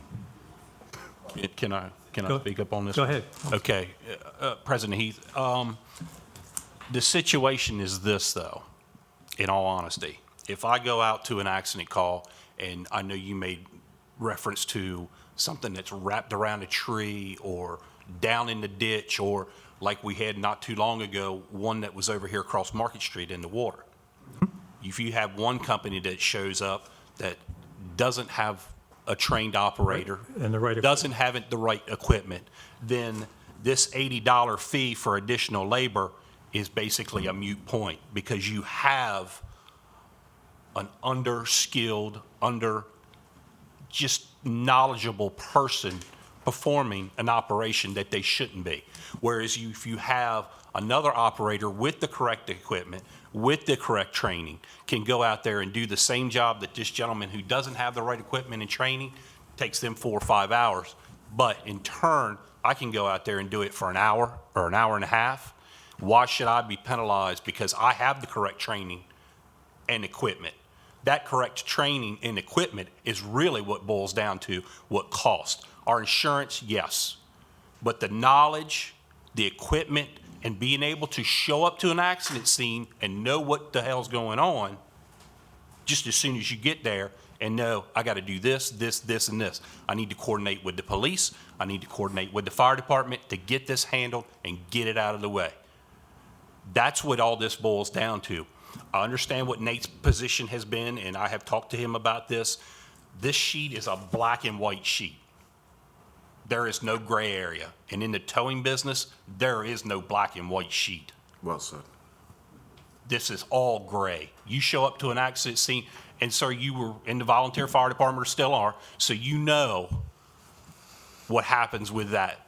Every call is different. Is the majority of the calls a lot? 2-car accident, a little bit of antifreeze, a little bit of glass, yes. Until you get the one that's up in the tree or stuck up a pole about 4 foot, or wrapped around the tree, cut in half, and you have to help expedite and get the tree off to extract the body out. That stuff there is where it boils down to. This rate sheet is just not feasible. I agree with a lot of what everybody says, and everybody here has dealt with this. What you said, what Chief Duncan said, Ocean City charges for their impound fees, DUIs, stuff like that. The accident fees are totally separate. They do not have a regulation on the accident fees because they learned several years ago that they can't regulate that. And they can't regulate it, which say, along with the EPA regulations in town. They don't want the headache. But they also do not want to deal with the insurance companies.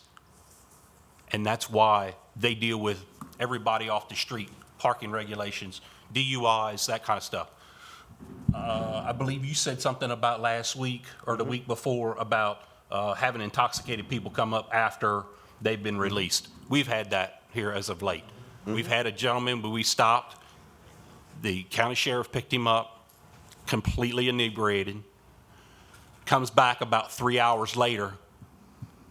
You can tell he should not be driving. We can't do anything about that. All we can do is say, hey, this guy has just left my lot. I have no right to hold him. And then have to hear it from him when you SOBs called the cops on me. Well, you know what? Your ass shouldn't have been out drinking and driving, and you can't stand up when you get out of the car.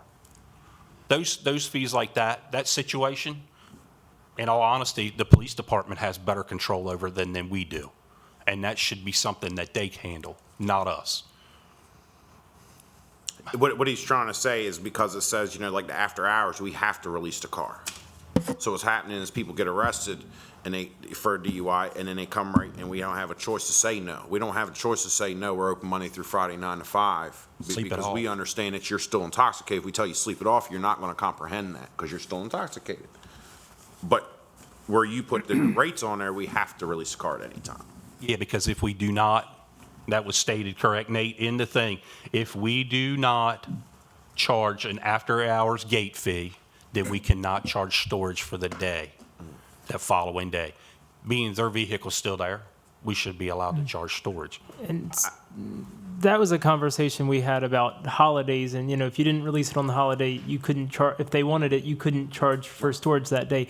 When it comes to, nothing in the ordinance says, oh, you get a call at 2 a.m. You have to release it that minute. The way it is written, and I believe the way it would be interpreted, would be you have to release it that day, or you cannot charge for storage for that day. Right, but to really get back to the main thing that I can say for all of us here are after, there's certain things that you were after that's already been put in the ordinance, so that's already been taken care of about multiple companies, stuff like that. But to really get back to what everyone keeps coming here for, is we want the accident tows unregulated. That's all we are asking for. We'll take anything else you give us. We'll take any of the impound fees you want us to charge. You can regulate them because they're pretty much the same. You can, the relocation fees, things are like that. Y'all set the rates for that. But when it comes to an accident, let us do our job and charge accordingly. And what we're after is the insurance company to pay us correctly. And it comes to the general public, we're going to take great care of them because we want to earn their business. I can speak for myself and most of the people here. Most of us are family men. Most of us have kids and stuff like that. We're trying to take care of a family. We're not striking rich in a towing company. We're not. It's actually the most headache-full business that I own. What we're after is leave the accidents alone. Let us charge accordingly. If it's a simple fender bender, we're probably going to charge them $200. If it's a major accident where the insurance companies are involved, we want to be able to charge accordingly. And the problem currently is State Farm, Geico, AIC, Allstate, they all know about this ordinance, and they know that we're only allowed to charge what we charge. So they take full advantage of us for it. Wow. Taking full 6,000. advantage of us when it comes to what we have to So say. what I'm And that's all we're after at the bottom of the day. Okay. That's what President we're Heath, may I speak? I just sure. want to, so what I'm hearing, as we've got the Jell-O, we boiled it all the way back down to the sugar. This is what it is, that the towing companies do not want the city to regulate the accident fees. That's it. The other fees seem reasonable. Yes. Okay. with it. Including in the ordinance where we have, if you don't respond a certain time, you're off the list. We agree with everything else but the accident. I'm going to say this on my part here, Okay. and this is a concern that I have. As far as it is today, if you miss 3 calls in a quarter, not the updated ordinance, but as it stands right now, if you miss 3 calls in the quarter, you're off 6 months. She was saying, do we agree with what they've already changed with the new ordinance? No. Are we okay with the new ordinance? I'm not okay with the Sorry. and I understand what everybody's situation is, but I'm going to give you my situation. So Saturday, SPD called me out for a disabled vehicle. Within 5 minutes of arriving on the scene, I also got a call from Maryland State Police to go do a 3-car accident. So that case, if the situation of if you miss 3 calls, and this now, the new ordinance is if you miss 3 in a year, you're off for the month. If you miss 6, you are off for 3 months. Do you understand how easy it is to miss 3 calls in a year? If it's 3 calls in a quarter and then you're off for a month, that's more understandable. That's more crime and punishment versus what it is now, or 3 calls a year. Because I can miss 3 calls today because I'm busy, but next week it could be. How many times have you been off the list? We were off once. We're off once. How many times have you been off the list? Never. How many times have you been off the list? Never. How many times have you been off the list? Never. You know why? Because you guys do your jobs. The people who are the ones that are taking advantage aren't here. No, they're the ones that. They're the ones that try to, I agree with and that. those are the people that need to be controlled. And I agree with that. But all I'm saying is the fact that you can miss 3 in a year at the drop of a hat. You can miss 6 in a year. I think that should be changed. That's just my personal opinion. Okay. I think if it went back to 3 calls in the quarter and you miss a month, and then 6 months in a year, then you miss the 3 months. That is more the crime suits the punishment. One point he might be trying to make, if you get a call for Salisbury City for an $80 disabled vehicle, and the state police call you for an accident that you could make $500 on, Which why you would gonna I take? want to go do that? But you know what? If I refuse it or I say I'm not available, that's strike one. So, you know, maybe really- that's part of his point, that the rates are so low if the state police call. But the other thing is Salisbury City has over 20 tow companies on the list. So if I say I'm not available, call the next one. They don't wait for me to respond. They say, are you available? Yes or no. If the answer is no, it shouldn't be held against you. But there are companies that were, and I say that were, on there, they would pull up on the scene or get to a scene close to and right on by because of the fact they didn't like the situation. Now that that should be a case-by-case situation. Okay, I'd like to get back to the major case, okay, which is the accident control. Is it true that, because there were statements that are made, is it true that Ocean City, does Fruitland, Fruitland does not regulate accidents. and MSP does not? Only city police department regulates accidents. And to answer your big problem, we have to renew once a year. If we're not performing our job, then the chief doesn't have to renew our license. Correct. That's how you get rid of the problem child. Once a year in renewal, you get rid of them. The guys that are doing their job, you issue us a new license.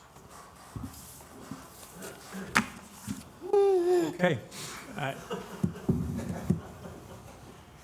One point I'd like to bring up about the accident tows. So you have comprehension or you have collision. If you do not have collision on your policy, your insurance company isn't paying anything for your wrecked car. And then what 80% of the people do, they say, look, I don't have insurance. You can have it. You can have it. I don't want it. I was like, well, I don't want it either. They're like, well, I don't have any money, so it's yours. Keep it. Good luck. Now, I have the car for 6 months because I have to go through a notification process to notify every person involved that this car is going to be disposed of because you have the inability to pay for it. And so that car sits around for months. I'm not blaming the city or anyone else for the time it takes them to send out the disposal notification, but it is 3 months to a year before I can get rid of that car. Can I ask you a question? And I'm being honest. Do you have to take it to your yard? Can you take it to their yard? We can take it to the yard, but they have to pay.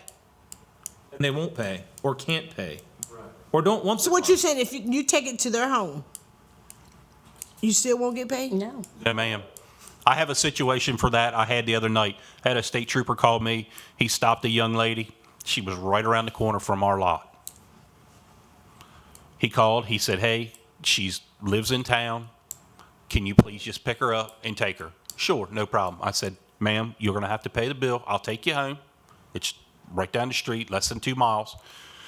Charged her our standard rate during the day. This was at 2 o'clock in the morning.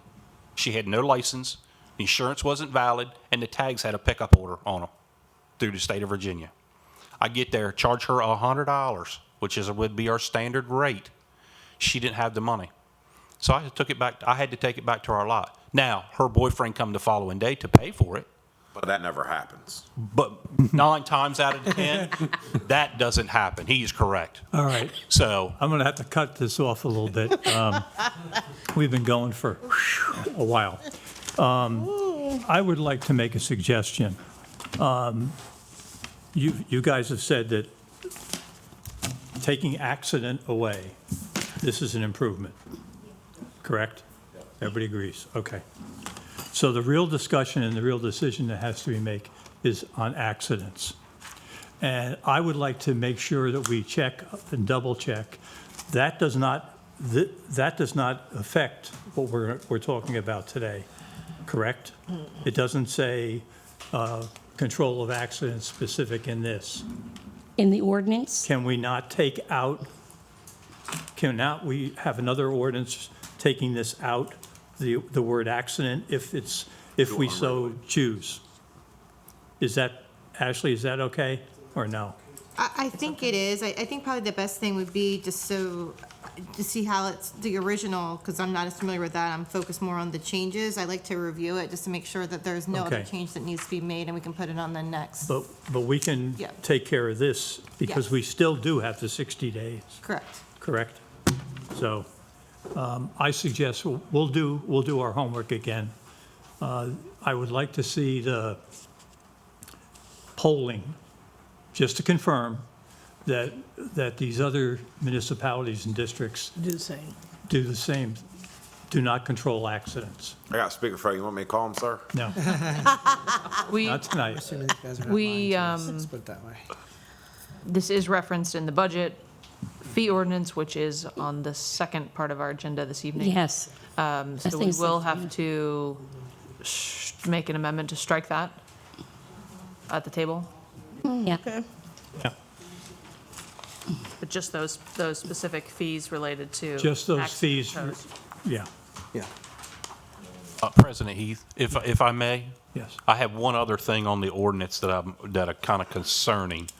So, man, quit laughing. I'm getting, You're well, sir. I'll tolerate that one. Let's put it like that. On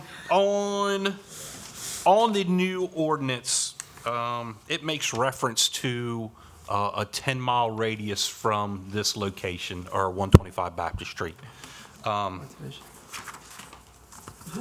I think that's a concern for some people that are on the list.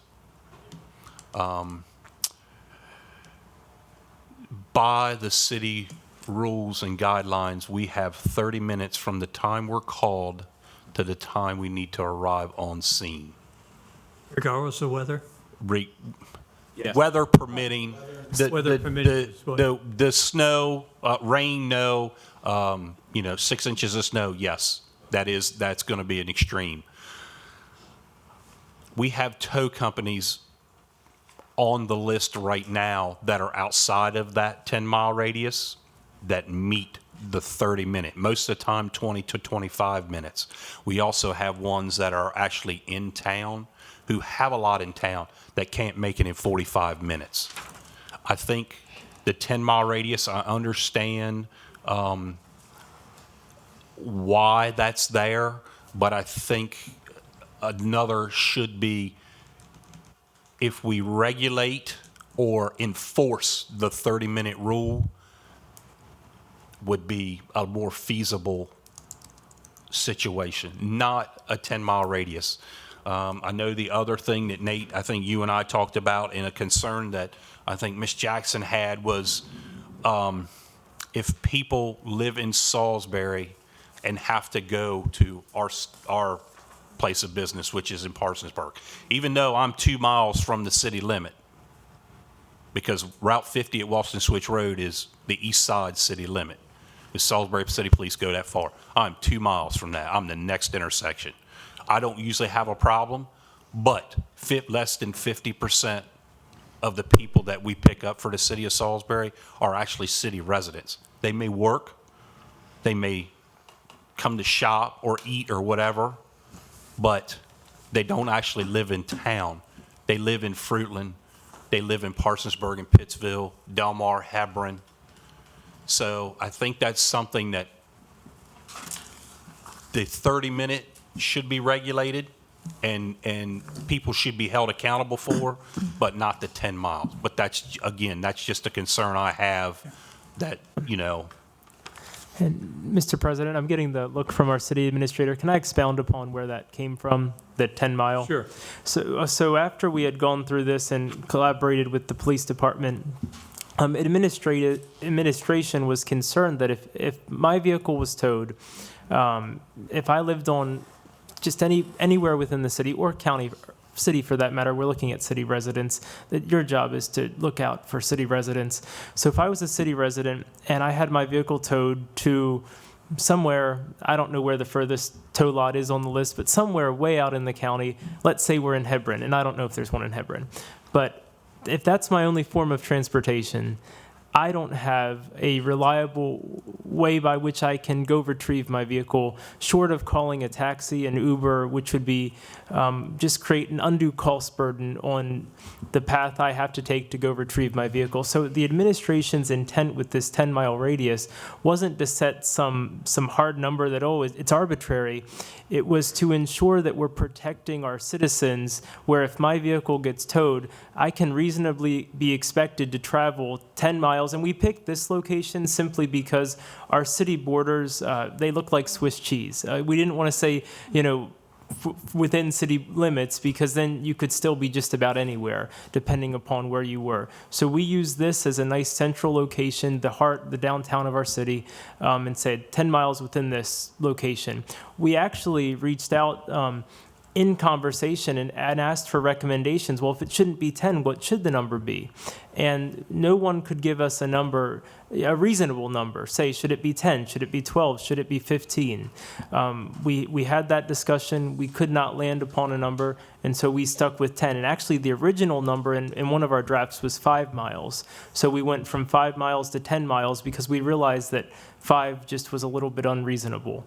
But that was the intent behind this radius requirement, to ensure that if I'm a city resident, you're towing my vehicle, I'm not having to go to the far reaches of the county taking a taxi to retrieve my vehicle.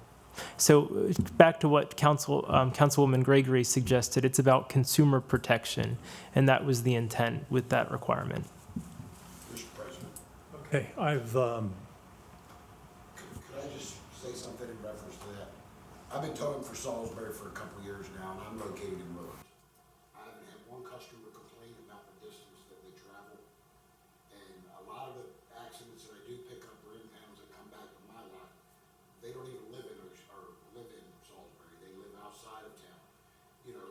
It's 50-50 most likely. But just for, 10 miles from the city building, we don't tow from the city building, or people don't live from the city building. They live all around. So depending on what side you live on, my fairness, if it was 10 miles from city limits, like Ocean City, they have a limit because all their customers are 99% of their miles. Their limit's 15 air miles. You know what I mean? So. Okay,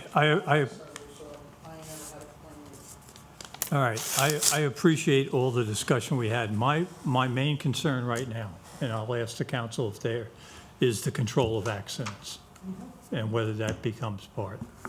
I think there's a serious case to not control accidents. I've looked at the Fruitland list, and the only thing that anything that about accidents was cleanup, debris field was $50, weatherproofing $50, hazardous materials as set by case, hazmat cleanup as set by case. But the accident cost itself is unregulated. And that was passed in 2011. Yeah, there's nothing on here. It's just non-accident call is standard base charge is $200.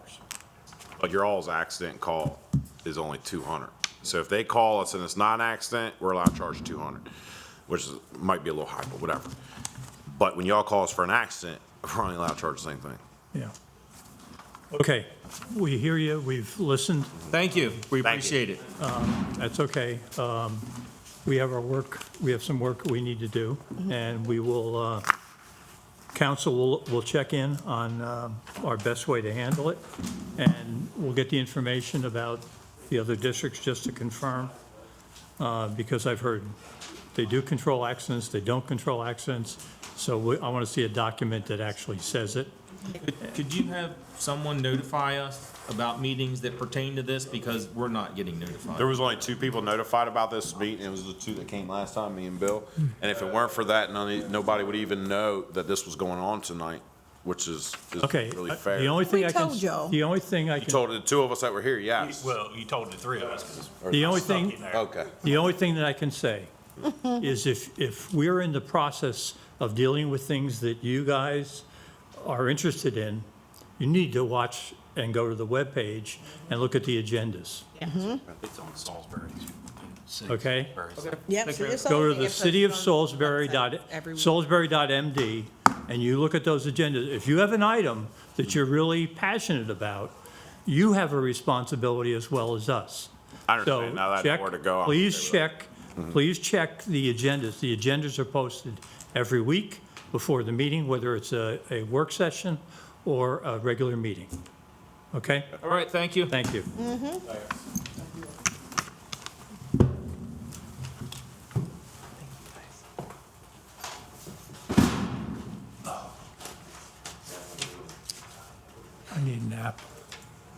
I heard that. Okay.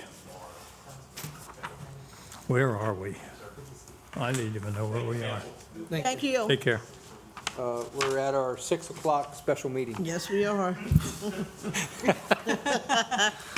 Right there, Jeff. All right. At this time, I'd like to call the special meeting of June 6, 2022 of the Salisbury City Council to order.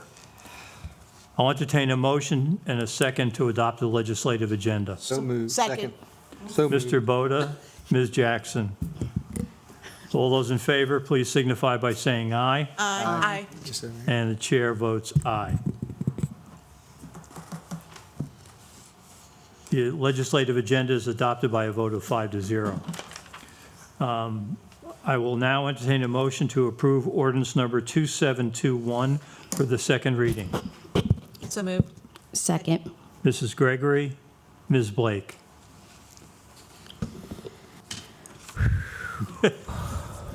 Good evening, council. Good evening, Ms. Bush, Ms. Boucher. Are you up to the task? now? I am. All right, let's go. Ordinance number 2721, an ordinance appropriating the necessary funds for the operation of the government and administration of the city of Salisbury, Maryland for the period July 1, 2022 to June 30, 2023, establishing the levy for the general fund for the same fiscal period and establishing the appropriation for the water and sewer, parking authority, city marina, and stormwater funds.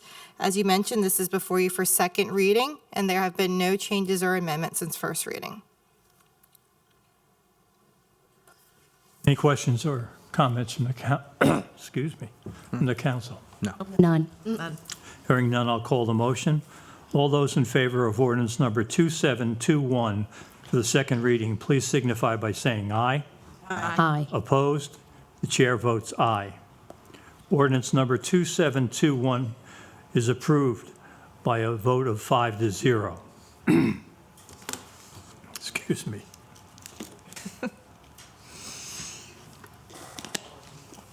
Talk too much. I'll entertain a motion to approve ordinance number 2722 for the second reading. So moved. Second. Ms. Blake and Mr. Boda.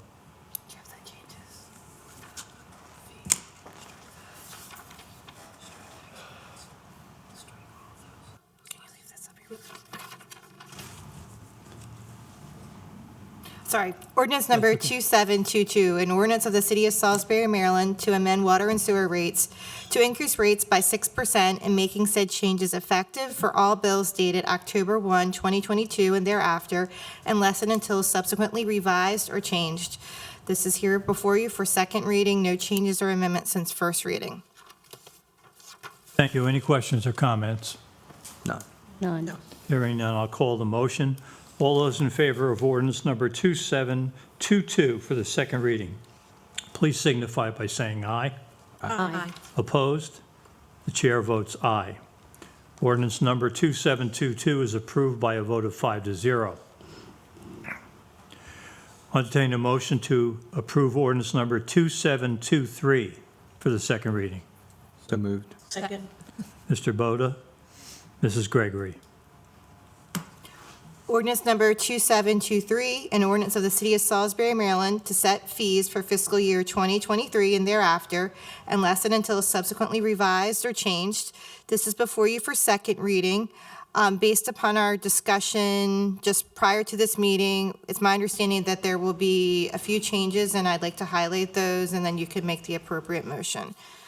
If we look to the FY 2023 fee schedule, page 7, to the section regarding towing fees, we would strike the first fee, accident vehicle tow. Flipping to page 8, administrative fee reads accidents and impounds only, so we would strike the word accidents so that it would only be for impounds. And then going down to the fourth line, starting with non-reusable cleanup materials, single-use materials not to include self-adhesive film wrap used to clean up the scene of the accident and remove accident-related materials. That line item and down, we would strike all of those fees as related to accidents. Right, I'll make an amendment to reflect those changes. Mr. Boda makes an amendment to the changes read by Councilor Ashley. Excuse me. Second. Is there a second to that? A second. Ms. Jackson seconded. First, any questions or comments? Thank you. None. Thank you. At this time, we'll call the amendment to the motion. All those in favor of the amendment as read, please signify by saying aye. Aye. Opposed? The chair votes aye. The amendment is approved by a vote of 5-0. We'll now vote on the ordinance. All those in favor of ordinance number 2723 for the second reading, please signify by saying aye. Aye. Aye. Opposed? The chair votes aye. Ordinance number 2723 is approved by a vote of 5-0. I'll entertain a motion to approve ordinance number 2728 for the second reading. So move. Second. Ms. Jackson, Mrs. Gregory. Ordinance number 2728, an ordinance of the City of Salisbury approving an amendment of the city's FY22 general fund budget and general capital fund budget to provide funds for the Poplar Hill Mansion Poplar Hill Mansion ADA ramp and bathroom project. This is before you for second reading. No changes or amendments since first reading. Thank you. Any questions or comments? None. I will make a comment that I've made all the time we've done this. I think we would have been better off with a ramp. Anyway, that's my comment. I agree. I'll call the motion. All those in favor of ordinance number 2728 for the second reading, please signify by saying aye. Aye. Opposed? The chair votes aye. Ordinance number 2728 is approved by a vote of 5-0. I'll entertain a motion to approve ordinance number 2729 for the second reading. So moved. Second. Mr. Boda, Ms. Jackson. Your Honor, Oh, thank you. Honorable. Council President, I believe I think were we tabling that so I could take a look to make Yeah. sure there was no Yes. reference to Yeah. accident. So I think we should make a Or motion. just make an amendment to remove all references to accidents? I don't know if you can do that, but yeah. I don't know if you can. I think the safer course, I think, would No, I be think we'll just do it. to, yeah. All right, so we'll withdraw the motion in the second. I will make a motion to table this item to another meeting. And I second. There's an amendment by Mr. Boda and a second by Ms. Jackson to table.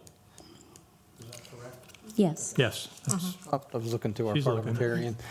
that's what she told me. All right. I would have told you if you weren't. Yeah, she would have. All those in favor of the amendment to table, please signify by saying aye. Aye.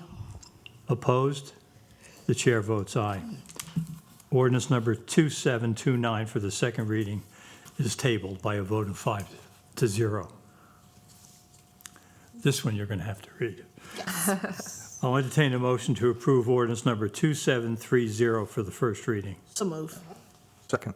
Ms. Jackson, Mr. Boda.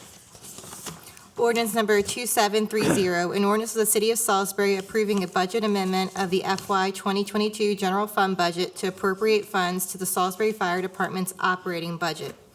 Whereas the city has declared a 2012 International TerraStar Horton ambulance a surplus and the vehicle has been sold at auction, and whereas this vehicle was operated by the Salisbury Fire Department, and whereas the city has received a total of $14,615 from the proceeds generated from the auction sale and placed in the funds in the city general fund. And whereas the fire department has used for the funds received and requests that the funds of $14,615 be reallocated to the fire department operating budget for FY 2022. And whereas the budget amendment as provided herein must be made upon the recommendation of the mayor and the approval of 4/5 of the council of the city of Salisbury. Now therefore be it enacted and ordained by the council of the city of Salisbury, Maryland as follows. Section 1, the city of Salisbury's fiscal year 2022 general fund budget be and is hereby amended as follows. A, increase the sale of fixed assets accounts 01000-469200 by $14,615, and B, increase the Salisbury Fire Department's gasoline account 24035-556204 by the same amount, $14,615. Questions or comments? Yeah. Hearing none. Thanks for sticking with us. I'll tell you, for the you whole- deserve special Look recognition. at that. All those in favor of ordinance number 2730 for the first reading, please signify by saying aye. Aye. Opposed? The chair votes aye. Ordinance number 2730 for the first reading is approved by a vote of 5-0. Thank you for hanging in, guys. If I didn't realize, I would have put you first. You got to hear all about towing. More than you'd like to know. Okay, administration remarks. I will hit these quickly. Just want to give a big thank you to everybody that was involved in making the Jay Copeland concert happen. 4,000 plus attendees. The list to thank is too long, but certainly thank all of our city team, PD, FD, Field Ops, and ABCD. Tomorrow, the public's welcome to come to the Labyrinth dedication, which is directly behind the Daily Times building, catty corner to the library. The Rotary, this was a celebration project of their 100th anniversary. So we're really excited to do that. And if you can't come tomorrow, just go walk it when you get a chance. And that is all I have. Thank you. Thank you, Ms. Glantz. Mr. Boda? Hey, it was Friday night was a great night. Great job to the city team that put that on, and I think what I heard is they raised between $40,000 and $50,000 to put on that show, and that was raised in the community. So that was great. And I stole the mayor's all access pass, and I went backstage. And I can tell you that listening to him and Josh sing back there before they went out, they were singing Proud Mary together back there in the tent, and it was phenomenal. I mean, just incredible talent. And the muscles are real. So Yes, they are. they're real. Yes, so they are. I guess we gotta get on that. Yeah. You go ahead. Just get right on it. Ms. Jackson? It was awesome. I wasn't here to see it, but I did see it on live because I had quite a few friends who lived it, and it was awesome. And he's been awesome through the whole ordeal. And he comes from a very awesome family, so that's one thing. I would like to say congratulations to Riley Bosman, who represented District 16, the VFW. He won for that district, and then he went to the state of Maryland for the VFWs, and he placed third. He's a graduate of Bennett Senior High School, and I can see Riley going many places, and he is now on his way to SU to study there. I forgot what he said it was, but he was studying, but he's a very intelligent young man, comes from a very good family. And I heard Julia say about the Juneteenth. There will also be a Juneteenth celebration at the Billie Jean Jackson Park on June the 18th. So you're all welcome to come out and enjoy that. Come from one to the other. Just make sure you make it to the celebrations and enjoy the Juneteenth because there's a lot of history there. And I'm so glad that I can say slavery is over to one aspect, but to another aspect is still live. So just enjoy yourselves. What time is that? I think the one that I am at the Billie Jean Jackson Park is like at 12 o'clock. I'm not sure about the downtown one, but I know I can look that up and find it. But people, please remember COVID is still alive. And it's really not going anywhere. So it's up to us to maintain and keep safe. I know I'm looking here and I don't have a mask, but public safety, just stay safe. Just make sure you have your vaccinations and make sure you have your boosters, and do what you have to do to maintain and keep safe. Thank you. Thank you, April. Angela? Basically, just if you're healthy enough, please donate blood. That's it. Thank you. Thank you. This is Greg.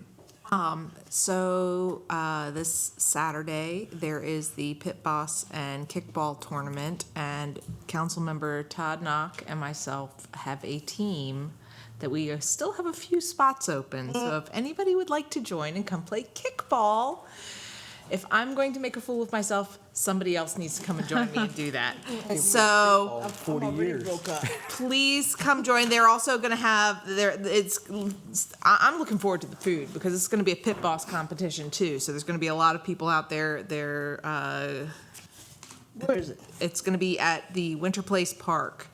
And I'm not sure what time. It doesn't say on the flyer what time it starts, but you can find out information online, and I'll share it on Facebook and stuff too as well. But anybody who's interested, hit me up. Thank you, Michelle.